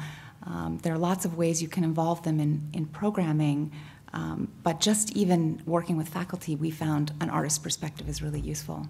Yeah. I think there are ways in which artists can use the museum, as do other students, that is to say, as a resource for their own work. And certainly the work I've done with practicing artists has been with DPhil candidates from our art school at the University of Oxford, who are interested in the way in which the objects of the museum might inform their own practice. And the way in which we engage is we get objects from the collection, we put them on the table, and we sit there for 2 or 3 hours at a time and look.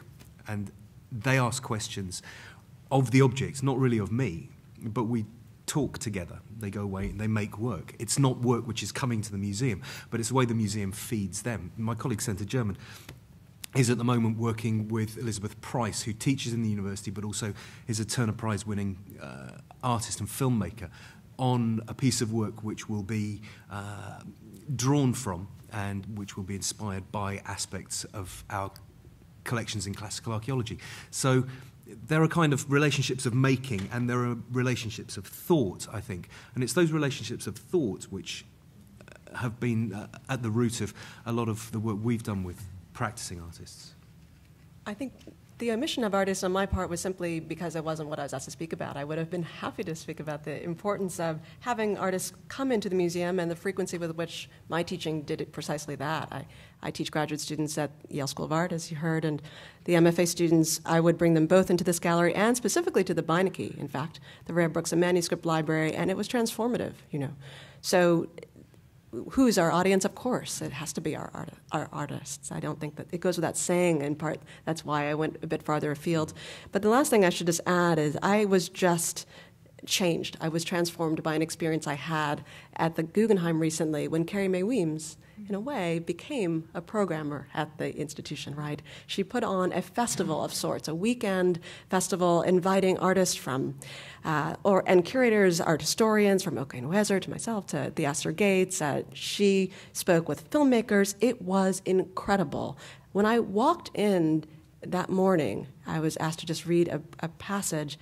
I saw that the guard at the door was crying in tears. Why? Because she hadn't seen all these artists that she had revered throughout her life together in the museum that she loved so much. So what can artists do for these institutions? Well, I think it goes without saying we would be nowhere without them. You know. I'd actually just, if I may just add an extra note. Artists are wonderful in pushing us outside of our comfort zone. It's just in terms of bringing their classes, they'll contact us and ask us, or just forewarn us, thankfully, that there will be students who will be walking slowly in the museum, who will be lying down, who will be sitting in corners. So they teach us actually to look in different ways, and that's really important. We were approached not by art faculty but by art students about a program, the Art Lending Project, where they created an art library in the museum, which I can't tell you how uncomfortable that made the security staff, that we were going to have art objects not from our collection, but art objects by MFA students that would be brought into the museum and then lent out to the general public. And this is wonderful. We had people borrowing art, taking artworks home for a month at a time, who had never owned an original piece of art. Something I would not have thought to do or had pushed for in the museum context without the artists bringing us that impetus. So yes, artists are wonderful partners. Oh, sorry, yes. I don't know if this is on, but anyway, I want to just for a second channel the old bad John Walsh, who I know and love, and ask a question about Peggy. Is it Peggy? It is. Hello, Peggy. And ask a question. I was very also intrigued by Jim's description of this project that a student did in terms of measuring reactions to and I guess the power of observation when confronted with the original object versus a reproduction or a projection of an object. In listening to all the various case studies, it seems that there's a variation in terms of working with faculty and students in ways that necessitate being in front of the original work of art and in the museum, versus those that perhaps assume the power of the object without necessarily making the object explicit in that. So, for instance, I'm thinking, and obviously you were presenting it in a very cursory way, but in terms of the, Rembrandt image of the old man, potentially his father, the focus of that wasn't necessarily on, it was on the subject depicted as opposed potentially. And it goes back to this question I think John was maybe hinting at. And we often in museums assume a certain power that objects have, that I sometimes wonder whether we assume too much in terms of people who don't necessarily know how to relate to objects. And so I was wondering if you could just talk about that a little in terms of your experiences working with students and faculty. To what extent do you feel that being in the museum and being with objects in and of itself creates a different kind of environment that is, that has a distinct value? Right. Well, that's good. The question, I mean, of course we go both ways. I mean, I'm happiest, I think, with a real work of art, one at a time, and a group close to it, all looking at the same thing. It seems to me that's like a lab experience. But the lecture experience is also valuable. I mean, we can survey whole periods or artists' work, and in that way provide lots of comparative examples, introduce ideas that would just be words in the gallery, but can be illustrated on a screen. I mean, I'm all for this. I just have sort of shifted over from sort of getting bored with the sound of my own voice going on about generalities, and decided that it's the individual work of art. I'd rather work outward from an individual work of art than hang an illustration of it onto a string of thought, a narrative of my own. And part of the reason is not just the power and the complexity of that experience for the individual students, as well as, and with the teacher as the third leg of the stool, but because I've developed a much greater tolerance for ambiguity, uncertainty, and the real fact that I'm not going to know. And it's healthier for everybody to know that I don't know, but have at least a way of posing good questions for them, useful questions that draw out matters of interest. I mean, some of the great moments we have had, I'm looking now at Jessica, have been when gallery teachers in training come to a work of art with a fairly well-developed fixed idea of what it's really saying, like the Picasso mother and child, the first steps picture. You saw Ashmolean showed a picture of it yesterday. One very good student of history pointed out that this picture must mean that this is a step forward for France. Wartime France, right in the year that the picture was painted, had begun to emerge and reform itself to become the independent and great nation that it used to be before it was Naziized. Well, that's a beautiful metaphor for exactly that process. The thing is that what the student wasn't thinking about was the fact that that subject, the protective mother, the independent child, beyond having a great psychological basis for our attention, is also an art historical subject. There are centuries of illustrations of just that subject. And so that Picasso wasn't being in any way simplistically political. He was charged with a kind of whole tradition. And that kind of enrichment is something that, yeah, you could do it in a lecture room, but to do it in front of the work of art when you're struggling to make sense of it is going to last longer. I'm convinced it will stick with people longer. Peggy, that's a long-winded answer, but I think there is room for both methods. The one I love is sitting with the real thing and dealing with as many of its complexities as arise and not resolving them all. I'm afraid I'm going to make the wind blow slightly longer on that one. Whoa. Which is that Go ahead, try. there are obviously aspects of objects as well which only reveal themselves in certain contexts. There was a great moment, Alan, when you were speaking about the first Ellen Atsuri object we looked at, which was that map-like thing, where you showed it as a slide, and then you showed us the object on the gallery wall in the process of teaching, and its scale was transformed. And scale is something which is not to be underestimated as an experience, the experience of scale. When I spoke about the Rembrandt, I did talk about essentially responses to content in the object. But when you're in front of the real thing, content is only one of the conditions you're exploring. You're also exploring its stuffness. You're exploring its fragility. And fragility actually is something which almost invariably, when talking in front of drawings, is something which people return to again and again. So fragility, survival, and therefore questions of value and collection. So wider questions come from the real thing than can ever come from an image. And finally, your point about not knowing and about admitting that you don't know. I tend not to admit that I don't know. I just warn my students that I may lie to them. When you don't know something in front of a real object, the possibility nonetheless exists for somebody else to know something on the basis of what they see. Whereas when you don't know something in front of a slide, you just look a bit stupid. So I think the real object is an open forum for everybody who's looking at it to know at that moment. Whereas the slide is a closed thing, which is pertinent only in a sense to the person addressing the slide. And I think that, for me, is the vital distinction between the authentic and the reproduced. Great. Good morning to you all.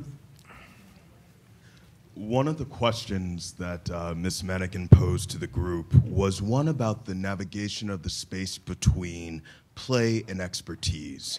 And I love those two words. And out of that came a discussion around process, as well as the aesthetic experience, right, from Kant, from Schiller, John Dewey as well.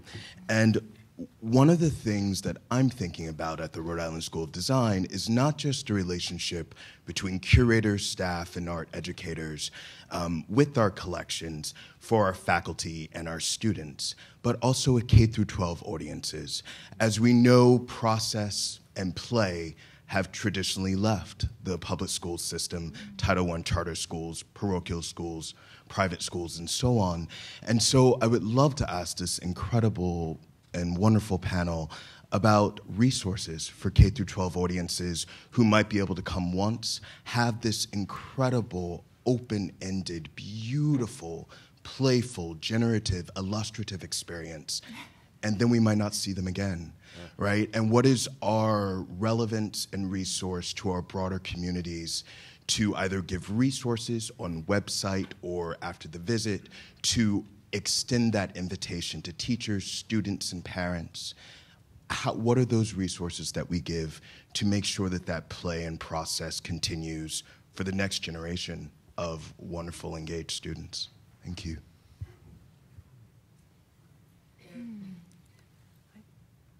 Please see yesterday's panel. Do you But, want Sarah. to? Yeah, go for it. Oh, well, I was going to offer a preamble to what would probably come next, which are the actual resources that you're looking for, to state something about the importance of play. I love this question. I think it's so critical, you know. And combinatorial play is one way that we could go with this. But for me, I think it's important to remember that play is so crucial for learning at that stage. I was struck by this study that I'm a font of studies today, I'm not normally, by Laura Schultz that was published in the journal Cognition, that looked at the difference in the level of learning between two groups, really young children, both given the same toy, one introduced to the toy without play at all, but only through instruction. The other introduced through play. The group that was introduced through play found things that toy could do, found elements of it that the first group never did after hours of engaging with it, you know. What the findings on the importance of play are so extreme that you know, it's the linkage between some gruesome studies on what links kind of homicidal males, it's play deprivation. It's a really important topic. And oftentimes, because schools have omitted time for it, it does happen in these spaces, in museums. So I would hope that there would be resources that perhaps are not available through the discussion on the panel, but perhaps yesterday's. But I don't think it's can be overstated, the importance of this topic. Horace, thank you for the question. I think it's a beautiful one, as always.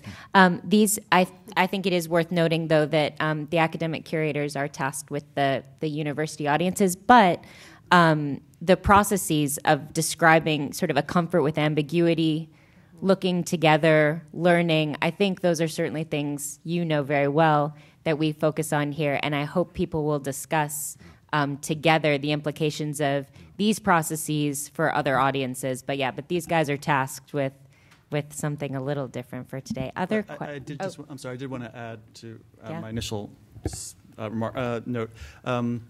Of course, we are, like you, are very much concerned with K through 12, and are struggling to find exactly the resources you're talking about in this political climate that doesn't support the teachers, the buses, and so forth, that we need to bring the students back for repeat visits.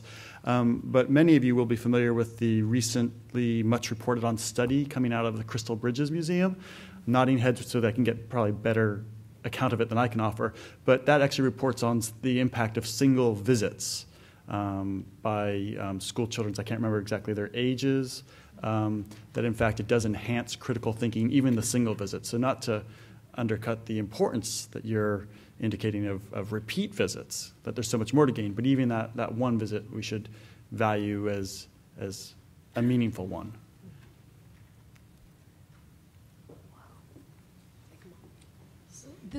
This might be a comment, but I would like reaction, because I'm thinking as a director how the very, very successful people who work with me in the museum have a foot in the rest of the university.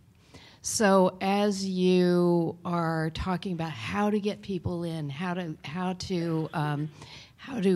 kind of sell that experience, I'd like to propose that some of the job of the academic curator is to be out in the university, learning about other people's research areas, going to talks, connecting in a variety of ways in which the museum itself is a kind of professional development that may be a form of play.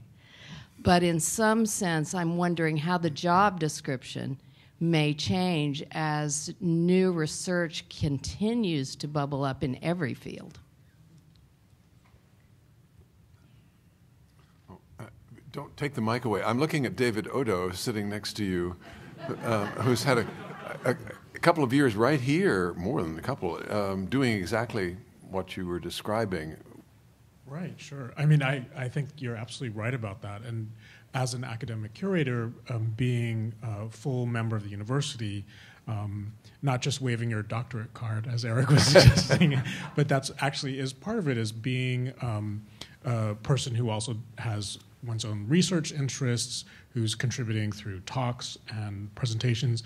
And I think, to the extent possible, teaching courses in the university curriculum really goes a long way, not only in keeping one's own interest up in the objects that we're talking about and collaborating with objects curators in terms of teaching with, but also in terms of expanding our own understanding of how these things work. And not to channel the old John Walsh also too much, the bad old John Walsh, but... You set yourself up for that. No, yes, you did.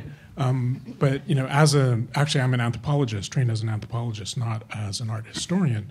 But I would like to argue, actually, for the kind of special role of the art collection, and that there is something important we can do with these objects that we've curated as art objects. And as academic curators, not to kind of privilege the various hierarchies that art history has set up, but not to erase the difference either. And I think being part of the broader university community kind of allows us to think about, to use the word special, or kind of interesting or unique role that the objects might play, although that changes over time and et cetera, but that, in fact, the value of what we can do in terms of teaching with these art collections is to kind of acknowledge these qualities of the objects themselves. I fear we only have time for one more question, and you already have a microphone in your hand, so there you go. You win. You're it. Is this on? Can you hear me? Sure. Speak. So this is a very practical question. I hope you don't mind. I'm at a public university trying to make connections with a wonderful private museum, the Worcester Art Museum, and I'm wondering about the strained resources. It seems like in every direction the resources are so strained, both at the university, at the museum. We're talking about the curators have to continue to keep a hand in research, obviously curating exhibitions, reaching out to the academic community. And since there are so many creative, inventive people here, I thought maybe you had some creative ideas about how to address that. How to deal with the strained resources. Be nice to everybody. Because the resources, the strain of resources is primarily to do with people's time being stretched. And we draw continually on the goodwill of our colleagues in collections management, in the curatorial departments, and actually the maintenance of proper working relationships. This sounds incredibly basic, is at the heart of what we do.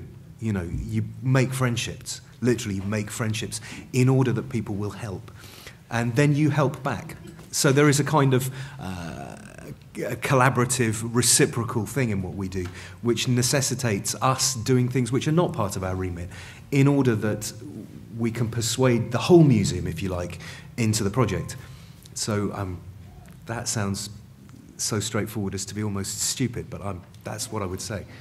I would also add that what David was just saying is part of how you deal with strained resources by making yourself relevant to the university and having a place at the table wherever that table is across campus, whether it's on SACS accreditation issues or undergraduate general education issues. So by being connected to faculty and being seen as relevant and contributing, being part of the university is one way you're going to draw those resources. But an even better example, I think, would be from Elizabeth. I'm thinking of the gallery guide program, how with limited resources you turn your teaching into this incredible generative, bigger teaching. So maybe you could just say a little bit about that. Sure. Well, a lot of the educators' time at this museum, certainly my time, is spent teaching students to teach, and you'll see a good example of that in 30 seconds. But one thing we didn't get to talk about that I hope we'll get to talk about in breakout sessions is not only do they end up doing a lot of your work in teaching, but students learn an enormous amount through learning how to teach. And I think I only addressed that briefly in my introductory remarks, but learning how to facilitate conversation, learning how to do research, and then, use that as part of the teaching and learning process.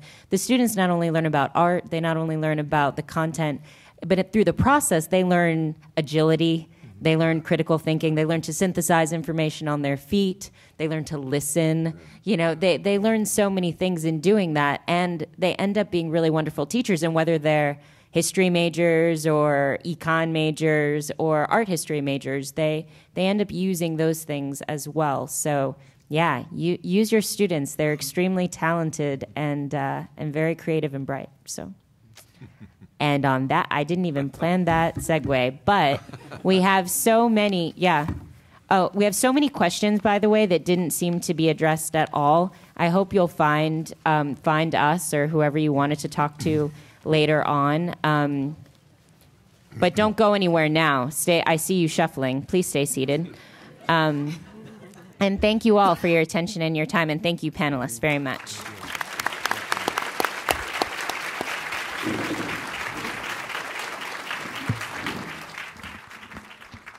Hi, I'm Jessica. I'm going to try to make this microphone my height. Does this work? Wonderful. So we've just heard about some amazing examples about and ideas about teaching and learning in museums. The session you're about to experience is really, I'm going to call it a guided lingering in the galleries. But before we get that far, I have a few questions for you about the role of art in your lives. I don't want to divide you into your roles of your profession, but I just want to ask you, and you can identify your response to this by raising your hand, smiling, some kind of physical response would be lovely. How many of you see art or artworks on a daily basis? Hands down. How many of you research objects? Okay, hands down. How many of you write about art? Okay, I wish you could see what I see. This is really interesting. Okay, how many of you teach? Hands down. How many of you have time to linger with art? Okay, now look around, look around, look around. Okay, now keep your hands up. How many of the rest of you would like to have time to linger with art? Okay, this is great. So we're about to leave this auditorium and enter the gallery so that we can have a close encounter with an object. A guided lingering, I'm calling it. But before we go, I want us to think about a few key points that I keep coming back to as I hear from our panelists and I think about our professions in the museum and the importance of the object or the artwork. And I use those two words because for some of us, the things in our collections are objects, and for some of us, they're artworks, and for some of us, they're a combination. First thing I'm thinking about is the fact that close observation is at the center of all kinds of intellectual engagements and at all levels. Also, our priority is to make time for careful observation in all that we do. Make time so that we can spend the time. Without close observation, there is nothing. It is the fundamental building block of all that follows in our work. We care about this when we think about teaching and learning with art. It is an immersive experience. Though it can be social, other times deeply personal and intimate, it all comes back to the looking. And as I've been hearing these panel discussions, I've been thinking about the idea of convergence and divergence, the idea of a convergent experience that brings everybody together to the same point, or a divergent experience where we all use that moment as a springboard to something else. And these convergence and divergence can play out in the kinds of ways we engage our audiences, but they also can come out in the kinds of experiences that take place. There are as many styles and kinds of teaching. There are many styles and kinds of teachings, just as there are many kinds of learners. Some people like to talk about what they see. Others prefer to just look in silence. Others want to draw, dance, move. We may each respond in different ways, but it all starts with the observation and with the object.